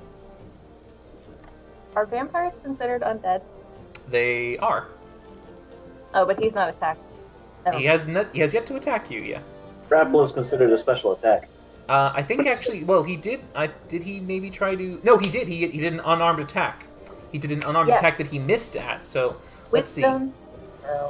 Well, then again, it does say that if you attempt to make an attack on him, it's negated anyway. 17. Yeah, it does. Oh, she never made an attack on him either. She's just been grabbing the book. We've just been playing tug of war. Yeah, it's just been a tug of war right now for the most part. But no, yeah, you do see he's not turned by your energy. He is curious by it, but he's not turned by it. Oh god. Varkesh. I rolled damage attack for my spirit weapon. It does hit. 7. It does a mighty 7 damage to him. Nice. As you see it rake across his back and kind of force him to move forward a little bit as he was trying to grab the book, giving you that kind of opportunity to back him. Okay. And I will drop concentration on my spell. Okay. I think, because I started my turn within the flames, I have to take damage. I'm quite sure. End your turn. When you end your turn in the flames. Ah, okay, fair enough. And is dropping concentration classified as an action? No, you can do that at any time. Ooh, okay. And even if you cast a new spell that has concentration, it would make it fall away. So it gives you an idea of how quick it is. Okie dokie, okie dokie, okie dokie. Let's see. I am going to move 30 feet. 10, 15, 20, 25, 30. Right here. Okay. And, well, can I occupy the space of my spirit weapon? I mean, it is your spirit weapon, so I imagine that as you guide it, you're doing this, like, at the same time, so you're motioning it, so it kind of... You could have it move up one. You wouldn't have it be there, because it still had enough movement to move in that direction. Okay, fair enough. And I will make the grapple attempt again. Mm-hmm. Go right ahead. Well, actually, Valindra, what's your health looking like right by now? You know, I'm not looking super great. Okay, then ignoring the attempt to grapple, I'm going to go over and I'm going to cast a life transference on Valindra. All right. Okay. So you go ahead and you begin to once more take out your own energy and essence and force it into Valindra to give her the heal. Take a 4d8 necrotic damage for me.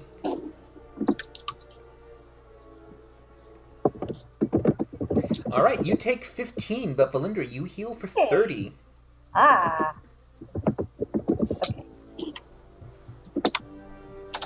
Okay. Sweet. But yeah, as you feel yourself weaken a little bit, Valindra, you are just revitalized, and just your vigor is right back up.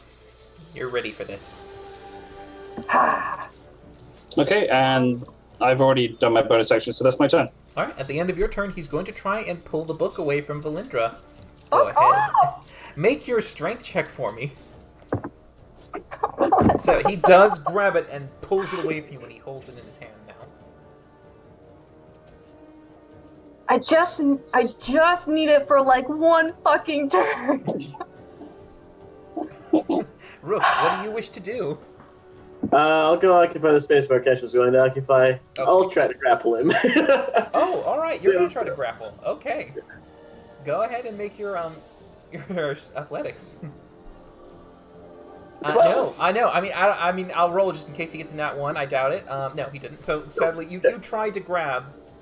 As you do, he just turns around and goes, "Pathetic bird," and just smacks you away, kind of twisting. Take my bonus action to shoot at him. All right, you kind of do a little pirouette spin as you then bring out your crossbow in the spin and fire. 17 to hit. Oh, I believe that hits. It does. It does. Go ahead and roll for sneak attack. 17 points of damage. All right. You do see that as you launch it, it does embed in his back, but it doesn't seem to bother him as much. It doesn't do as much damage as you hoped. And then I will go ahead and use a little bit more movement, put myself right up. Well, I mean, up one more spot, but my page moved. There. In turn. All right, you just pass through quickly as you move out of the way and around. At the end of your turn, he is going to begin to move away, but as you see him move, he just moves through with vapor, his own form just kind of becoming a translucent and just incorporeal. It just goes by. No opportunity attacks from anyone as he moves away towards the horse. Major faker. I hate this motherfucker. But it is your turn, Valindra. Oh, well, I'm gonna Get him. do that then. I'm gonna move right up to him. I'm gonna try to take the mug back. All right, okay, go ahead and make your strength check to grab it. God, this is the worst. I hate this. God! Oh, sadly. I mean, you try to grab it, but he just quickly pulls it away from you, and you're unable to get a good grip on it.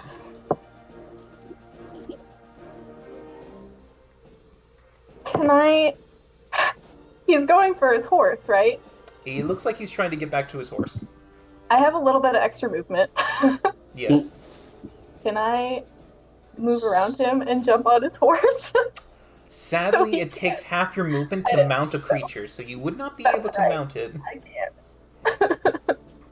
But Well, you I would can. like to move around him and try to stand between him and his horse. Okay, we'll go ahead and do a little game of Ring Around the Rosie, because you do see that he's... Well, actually, he's probably going to try and just move around you to get to the other side. So he's going to move away to mount the horse on the other end, but that will give you an attack of opportunity. Good. For the Warcaster, is it like...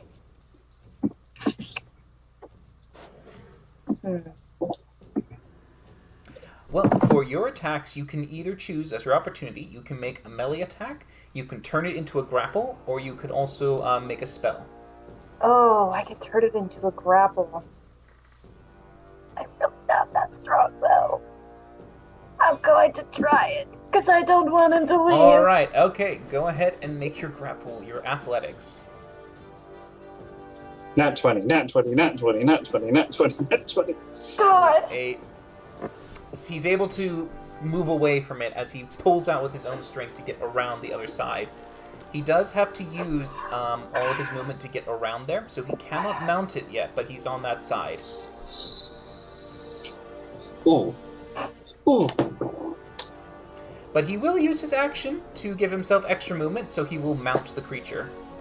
But he is on the creature right now. Ooh. Ooh. It is your turn, Varkesh, Mr. Ooh. I will move 30 feet first. Okay. 15. 30. And I will quickly use my free action to ask Valindra, spell or physical help you? Spell or physically help you? Whichever one will put a stop to him best. I don't know. Alright. I am going to use daylight. I'm going to blast it right in front of his face. Okay, so he I like makes a... Because this is daylight, not sunlight, so this does not burn him. But I believe daylight has like a con save for him not to be blinded. There it is. Let's see. No, but you do you wish to put it on anything or On his horse. Something that can't be worn or carried? Dang it. Then I guess it's just levitating in front of his face. Okay, just a ball. Yep. Okay, it doesn't do anything. It just lights the area. It gives let's see, bright light. If you choose a point object, it shows completely covering effective object. Oh, does it not do anything against the vampire? It doesn't do anything against him. I think it might make him sensitive. Let's see, because he has.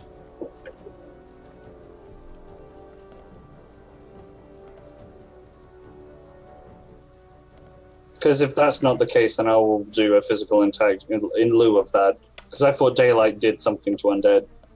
Daylight does doesn't do not, sadly. Ah. If you want, I'll give you a chance to make an intelligence check to see if you can remember if anything from, because Varkesh might never have encountered a vampire, But he certainly has encountered undead. Undead have been around, and tales have been talked about them for the many years during the Age of Reckoning. So let's see if you can...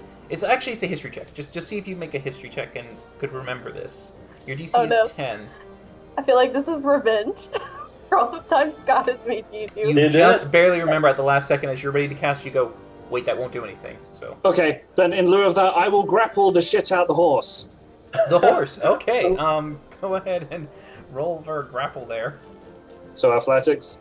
I mean, yes, athletics. 25! Well, I don't think the horse can beat that, but let's see. Fucking hope not. And no, it rolled a 20, so no, it does not beat it. Close though. But yeah, so you're able to grab onto the horse's legs, causing it to be unable to move forward. Stop! I have not given you permission to leave. At the end of your turn, he does look down at you and just goes, pathetic. And he takes a boot and tries to push you off. Nope. Dragon head. Far too tough. It's basically, instead of it being an unarmed strike with his hand, it's an unarmed strike with the boot. Boot to the head, 22. Just meets. Alright, so it just hits as you feel the slight kick to your face. You take Ow! 11 bludgeoning damage. Motherfucker. You might have a bit of a bump the next day. Rook, what do you wish to do? Okay, I will,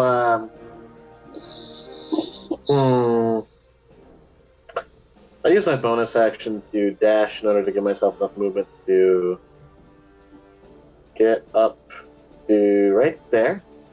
Okay. I use my action to try to take the book from him again. Okay, go ahead and make a strength check as you try to tug it from his grasp. Sorry, for my bonus action, I should have moved my thing 20 feet closer. Okay. Okay, that's a 16. Alright, 16. You do! As he is holding on the book, you quickly go around, and as he's focused on kicking Varkesh, suddenly, out of his grasp, the book is in your hands. And, let's see Run here. like the clappers. I'm canceling that movement that I was going to do there. Instead, I will slip around to this side towards Valindra and end my turn. Okay.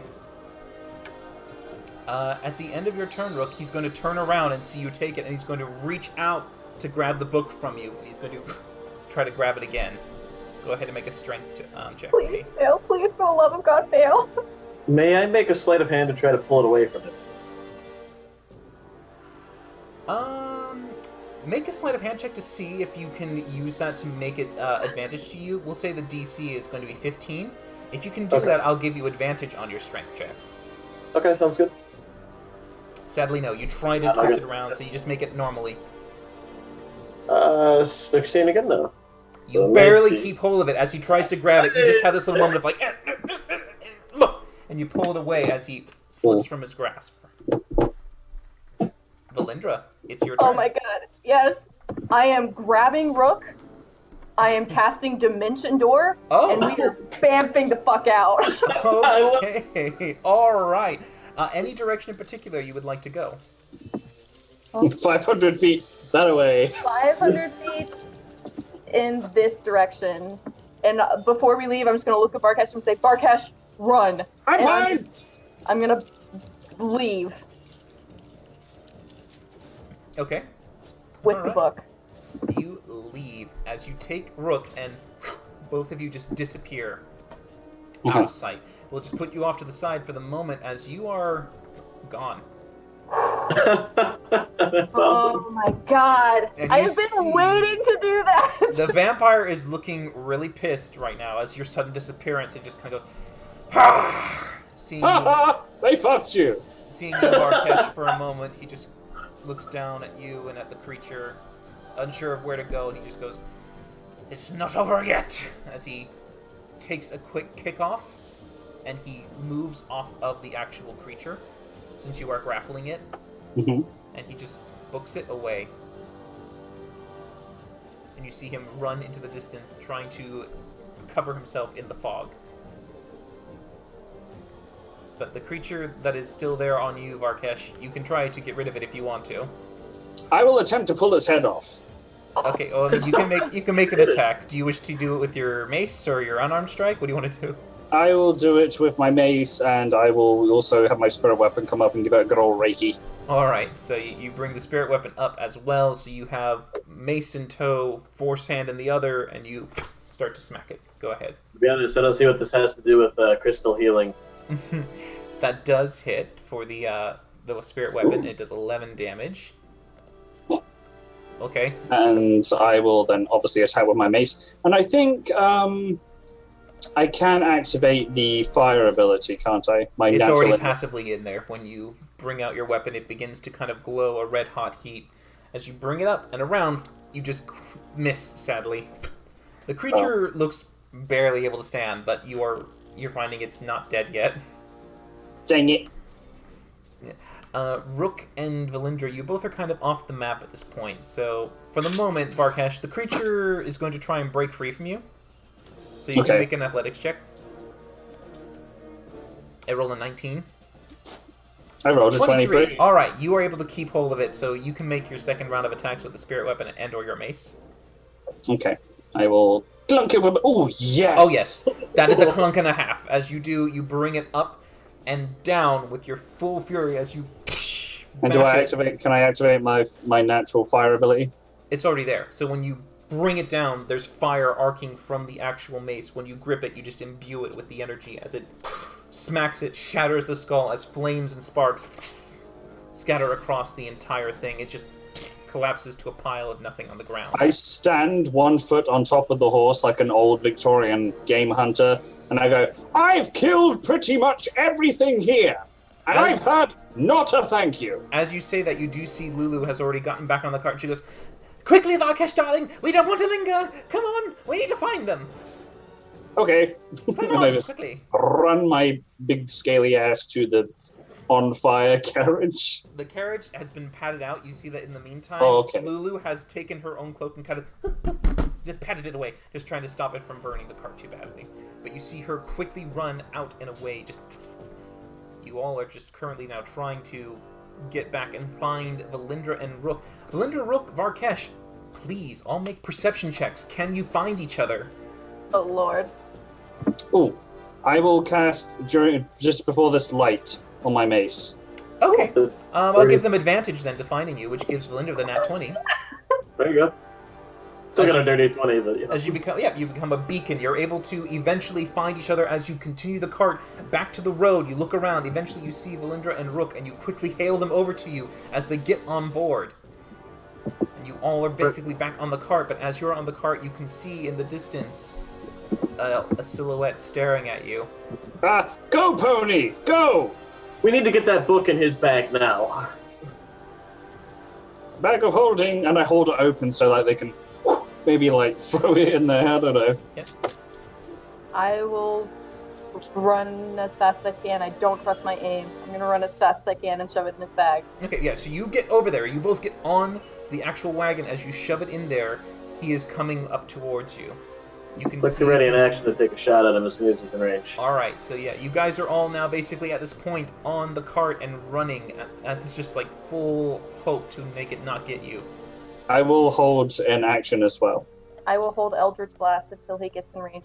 I will hold 300 Guiding Bolt. So, Okay. So you guys are running away as he is going after you. Go ahead and Rook can fire. You were using your action to put it in the bag at that point. That's 22 Guiding Bolt. Oh, that does hit. And that will give anyone advantage. Okay. So Rook, would you wait for Varkesh to launch his first? Yeah. All right. So I Varkesh, think he has more range than I do. he does. So it would hit first. Yep. So you shoot out your beam. It does hit, and it impacts. And you. I will do that on my last level 3. All right. Okay, not bad. That is 23 points of damage, and advantage Brilliant. on the next attack. As you can see it light a beacon onto him. He just kind of looks at it a little irritated, but continues moving at full speed towards the cart. Yeah. Yes. That misses. Shit. Sadly. So the glow is. I think the glow disappears even if the attack misses because it's the next attack. I think it's next attack that hits. Does it? Let's see. Well, wait, never mind. No, that wouldn't make sense, would it? All right, so but yeah, you do see that he is closing the gap, Valindra, as you turn my head. around. Oh, no, never mind. Ignore me, just continue. All right, as you see him coming right towards the cart, he makes it up and lands on the back, steadying himself as he just stands there looking at you. Give me the book, and I shan't kill you. He used his actions to dash to get up and catch up with you, but he is now on the cart. With the full rotation cycle again, we start with Rook at the top of the round. I'd like to use my action to try to shut him off. Okay, go ahead and make a shove attack. This is, I believe, an unarmed attack? Works the same as a grapple. Okay, just go ahead and treat it. We'll treat it as a grapple, yes. Go ahead. Ooh, Okay. it's a 9. Not very good. No, I mean, he stumbles back a bit, but then he takes your foot and pushes it away as you kind of stumble out your own to rebalance yourself. Okay. I'll take a bonus action to try to unstifle fighting him then. Okay, go ahead. Man, why? All right, no, you can't tell at all. This one does not look to be weak anywhere. Alright, end turn. All right, as you continue going on, he takes his own hand and tries to grab you in the neck and choke you with a grapple. As he reaches forward and grabs on, go ahead. Let's see, does he make a hit? That'll- 11. That'll not hit. That'll miss. Right. So you see that he tries to grab it. You quickly duck around as he is unable to get a good grip. Valindra. I would like to and fire Eldritch Blast. All right, he does an attack of opportunity against you. That's fine. 25. That hits. All right, and as you do, instead of dealing damage, he grapples your neck and holds you in place. Well, then I guess I will just... Well, that's an attack, right? He can turn his attack into a grapple. Do I A get shove that? does break grapple too. A reaction to that? You have your action and your bonus action still. Yes, I will... Eldritch Blast. Okay. You can just do this at disadvantage as you shoot them out. 12 Yeah, misses, And the first and the one was 9. Oh yeah, no, it's just that they both miss as you flail them wildly as they arc off into nothing. Oh, And at the end, oh yeah, bonus action. I mean... No, because you said I can't, like, unless I'm, like, just, like, inspecting him for things I can't see who's been Okay. him or... So at the end of your turn, Valindra, he makes another unarmed attack to try and grapple and grip at Rook. 18. That'll actually hit. Yeah. All right, so this time he grabs you and grabs you. You both are lifted off slightly, his hands grabbing each of your necks and holding you slightly up in the air. Varkesh, it's your turn. Okay. I'm going to reach into my bag of holding, grab the folded umbrella, go over to him, and bend it round his neck. Okay, dokay. Because there was still lightning storm going on, right? There is still a lightning storm going on, but the metal it's very sturdy right now. Then I shall heat metal. Okay, I'll say that you're going to do this together in combination. So as you start to cast the spell and hold it in your hands because you have the Warcaster feat, you're just going to start Yes, I to do. do this with your actions because you don't need to use the somatic component. So your somatic component is a bend at the same time. Yep. So go ahead and you make a Constitution saving throw to see how well you do with advantage because you are resistant to fire. But let's see if you can keep hold of it as you start to do this action. You do. 19. You are able to hold on to it as you start to bring it around and start to wrap it around his neck. I will say you get advantage on this attack because he is kind of in the middle of doing this, so it's kind of hard for him to dodge while he's gripping these two weights in his hand. So just go ahead and roll for like your mace because this is kind of like your weapon coming at him, and then that does hit.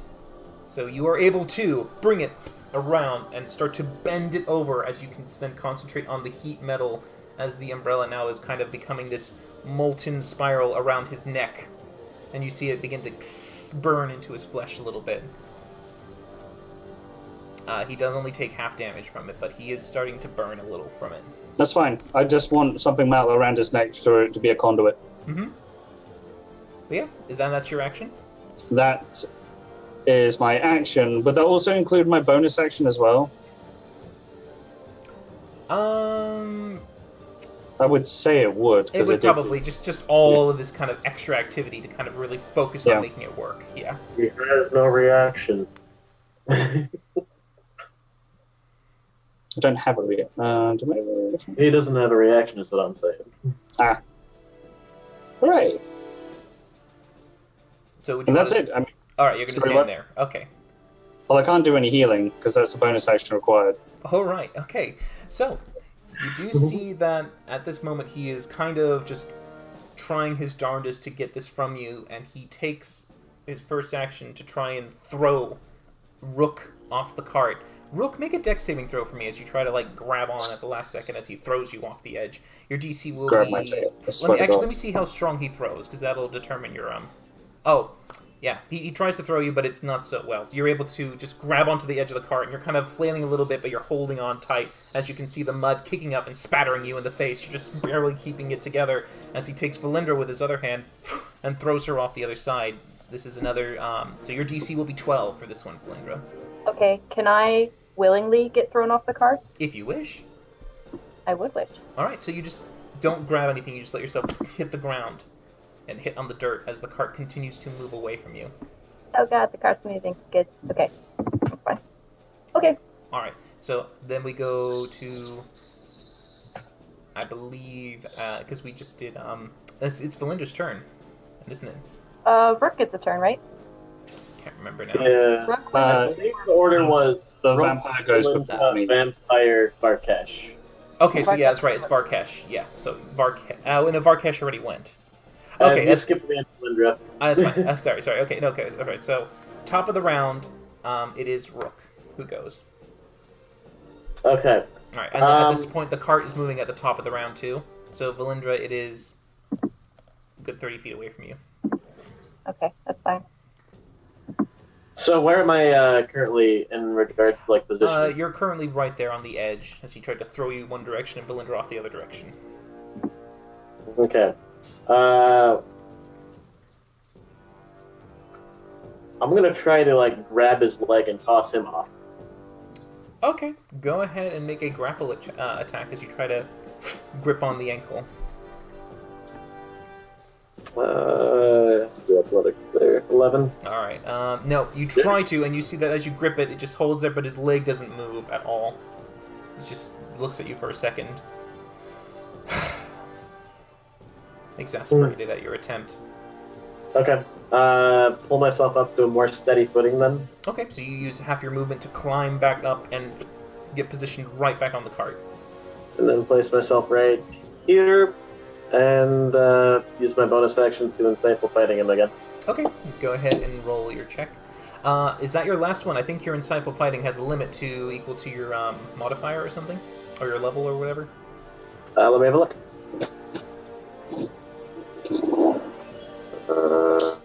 Nope, there is no limit to it. Alright. You just keep analyzing and studying and studying and studying. Alright. With that nat 1, you do see that right now, because that the water is falling from the sky, it's kind of burning his skin, and you notice that occasionally as the trails go down, you can see some opening and a weakness to that. So if you follow some of the raindrops and get a good strike, you might pierce his flesh a little easier.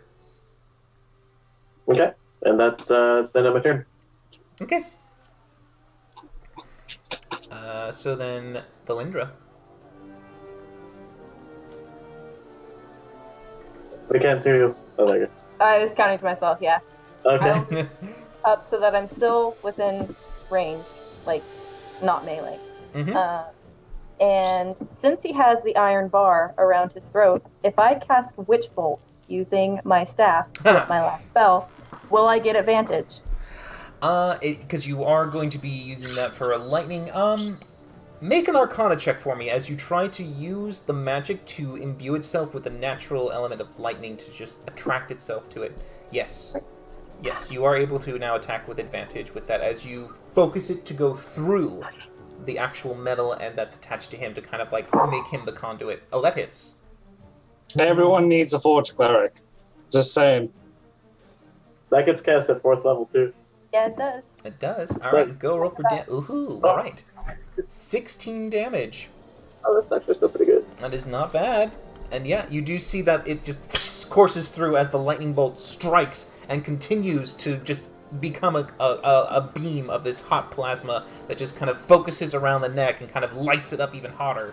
As you can see it now glowing a bright white instead of the red from Varkesh's heat metal. The thing is just burning him up. He looks very frustrated at this. And then for my reaction, I'm just going to yell, "Stop the cart!" Because I cannot be with like over 30 feet. Go ahead and make a performance check to see how loudly you can yell this out, because as you are doing this, it is still raining hard, and there is thunder and lightning going throughout the entire time. Alright, that is loud enough that you feel that Lulu probably heard it. But this happens at the top of the round, so at the end of your turn, he's going to try and make an unarmed strike to Varkesh to get him to submit down, smacking him onto the ground. So let's see, this is going to be an unarmed strike at you. 13. Misses like a bee. He tries to push you down, but you just bat it away with your shield. It's nothing to you at this point. His turn, though. He's going to try and first grapple onto Rook and grab him. Yeah, that'll hit. Alright, and as he grabs you, he brings you up and wraps you around as he brings his head down and he bites you in the neck. That's just rude. And it's attack with advantage, I think, but either it's just a normal attack, actually. So 27. That'll still hit, yeah. Alright, your hit points are reduced by another 5. Now, from this, you see as he brings it down and pulls it out, bits of blood spread out, and he holds Rook here and he says, "How about a trade?" It is your turn, Varkesh. So you want to trade me the magical death book with the finger in it for a pigeon? No, there's no finger. This is not a good trade. He doesn't like me. I will agree to this trade. What the fuck, Varkesh? You can still hold on to him. Just place him down. I mean, it's kind of awkward to see him hang like that. I mean, you can say this. He can't do anything during his, during your turn. Okay, I'm going to reach into the bag of holding with my hand, and I'm going to step closer to him. And then as it happens, I'm going to reach out and grab the arm that he's got hold of Rook, and then I'm going to use my other hand to inflict wounds on his face. Okay, alright. Go ahead and make your attack. I mean, you're just doing like a fake out. Yeah. So go right ahead. Poke in the eye. Doink. I like it. A 2-finger boink. Let's see. Go right ahead and make your attack. Wait a minute. Where is it? I know I have it. It's a melee spell attack. I think it's like a 3rd level spell. No, I think it's a level... No, it's a level 1. Yeah. Oh shit, okay. Okay. Wish me luck. Would you like to cast it at level 1 or level 2? Well, it would be cast at level 2 if it hit. Well, no. No, you have to declare the cast before you throw the attack out. But Oh, do you? sadly, Okay. Yes, but No, sadly, sadly the not. 1 misses. But I still have a hold of him. Well, you don't have a hold of him. You haven't grappled him. Dang it. But yeah, but you try to blink it, but you see him just kind of turning his head to the side, anticipating the Shit. attack. And then I'll use a bonus action to healing word myself. Okay. Yes, because you have your feet for that, so go ahead. At level 2. Alright. 10. Heal for 10. As you quickly use one hand to go out while the other one is touching your body, trying to Well, it push was it words. into your own... So. Well, yeah, it's a healing word, but it's like, I'd imagine when you healing word, it just kind of shoots out this blast of energy that just goes out, but instead of you blasting it out, you just kind of blast it into yourself. Aye. And then I will use my free action. No, wait, I've used my free action to speech from already. Never mind. That's the end of my turn. Alright. At the end of your turn, he's going to look at his lovely little thing here, and he's going to bite again onto him, and just because you just did not trade, so he's going to do a natural 20. Oh. So that is 13 damage, and your max hit points are reduced by 13 as he begins to suck out more from you at this point. But Rook, you do get to start it now. It's your turn. Oh, I wonder when there's going to be a lightning strike. And as you do at the top of the round, Lulu does pull the cart into a quick halt as it just skitters and stops moving. Okay. I'll go ahead and slip around in his grasp, not trying to break out of the grasp, but then try to jab him where it appears from this point. Okay, so you try to pull it out at this point and bring it up and in. Yep. Go ahead. 25 to hit. That does hit. You get your sneak. For 26 points of piercing damage. Nice, which is reduced to 13, but still not bad as you dig it in and then pull it out, allowing some of the blade to find a weak point, and then you splatter the rest of the blood that he probably sucked in from you just back onto the cart. And I'll also jab the offhand crossbow into his gut, try to take a shot too. Okay, as you try to quickly pull it up. That hits. For another 5 Ah, points of piercing. well, that just did 2. Yay! Not bad. As you get one more bolt right into the dead center as it just lodges in completely. Yep, that'll end my turn. All right. Valindra, you're next. All right, the witch bolt you don't have to make the attack again. It just continues to do its damage. I need. Which I believe I don't know if it does the bonus damage for its continuous damage. It doesn't. It only does the base. All right, 1d12. so it does the base of 8, which is not bad. 8 is good. Out of a d12, not bad. But that is just your is it a bonus action to make it hit again, or is it an action? I think it's an action because it's a first level spell, but I'd have to check. Uh, All right. It's an action. So. All right, so you use your action to just kind of keep it to go. Taser, taser, taser. Yeah, spell ends if you use your action to do anything else. So yeah. So though, that's guaranteed 1d12 damage. It's not a bad thing. Is it a concentration spell? Oh, one moment here. Yes, concentration up to All 1 right. minute. Okay. So yeah. So your shadow blade did disappear. That's fine. It wasn't doing me any good anyway. Okay.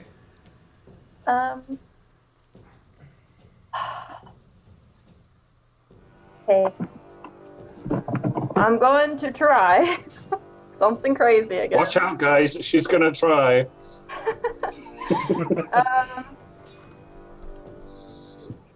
As my bonus action / free action, Yes.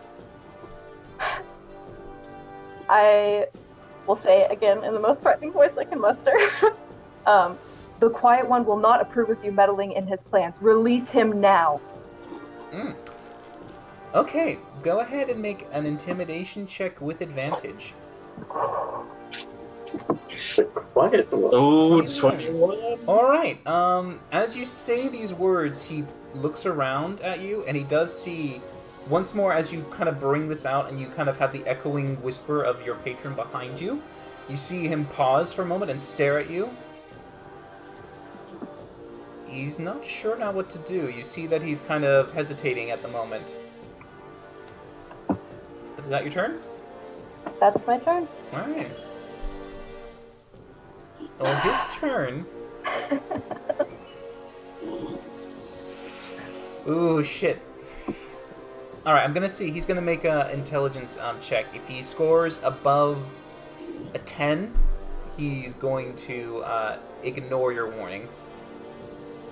All right. So with your warning there, he kind of looks down at Rook, lets the bird go for a moment, and she just stands back a bit, and he goes, "Fine." And a lightning bolt strikes him. But he does move back and goes, "I will remember this. You have not seen the last of me and my master." As he looks at you with that last word, and he drifts away with his own misty kind of form, just parts off. Can I have my umbrella back, please? It is a storm, so as this is happening, let's just say because you give him a lightning rod, we'll give him a 50-50 chance of being struck. Oh, please So save we'll do a percentile die. If he scores below 50, lightning comes. He does. So as he says this to you, in his most intimidating manner of like, This is not the last you've seen of me and my master as he drifts off to the side. Suddenly, you kind of hear the rolling rumble, but you can then eventually see the quick lightning go down on him. Haha! Joke's on you, fucker! And so he does make a dex save. He does succeed, but he does take the damage of this lightning bolt from nature, which is 15. So he's not dead, sadly. But you do see that as it does hit him, he tries to make his, grand leaving, but then just gets zapped in the process, and just looks absolutely pissed at that fact. And he's just it's humiliation on top of this subjugation, and he's not happy. And you can tell that now the level of hate that he had has kind of doubled to you. And he continues to drift away as you get back on the cart, Valindra, quickly, and Lulu just sees that and just not, waiting for anything. She hits the horse into full gear as it continues to gallop off into the distance, away from the fight. And I call out, "May we never meet again." But yeah, you see that you are now galloping in the rain as Lulu looks behind you and goes, "Oh my goodness, that was intense! Oh, panicking! Oh, darlings! Oh, you were brilliant! You're fine! You're fine. Doing that little hyperventilation. Breathe. Brooke pulls the hand up to his neck and sits down a little shakily. Yeah, you're just kind of hurt. Not doing so great right now. Poor bugger. I will go over and attempt to heal him. Okay. And I will give him a cure wounds at my last level 2. Alright, you place a hand and you bleed some energy into him, but you notice that his life force inside is not as strong as you remember it to be, and as the healing pours in, it only heals him so much. Yeah, we'll fix that later. Actually, that I do get full healing, just because my max was not quite that low. Oh no, yeah, you're healed to what your current max is, but at the moment your max hit points have been reduced. It was actually very close to being not fully effective. But you can tell that he's better. But and then I will give Valindra a cure wounds at level 1. Okay. Oh, very good. Fair enough. I think that's max, actually. Yeah. You maxed it. But yeah, so you heal at the party as you see Lulu is just kind of going, just trying to get her breath. Oh, darlings, you never told me this. It'd be this exciting and dangerous. Oh, do you have the book? Do you still have the book? Yeah, I just lean into the both of them to show that we have the book. Check and see if you have the book first. I will check and see if I have the book. It is in your bag. I still have the book. We have the book, Lulu. Oh, thank goodness. All right. I think from now on we might try to limit our pauses and let's just ride this horse to death, shall we? Yeah. You made it sound like we summoned a bitey thing. No, darlings. No, I'm certain it wasn't you. I'm sure whatever we are carrying is just of high value. I'm betting he just wanted it. And what was that thing? I've never seen anything like that. A bitey thing. A bitey thing? Oh, bitey thing. Bitey thing. Oh, terrible thing.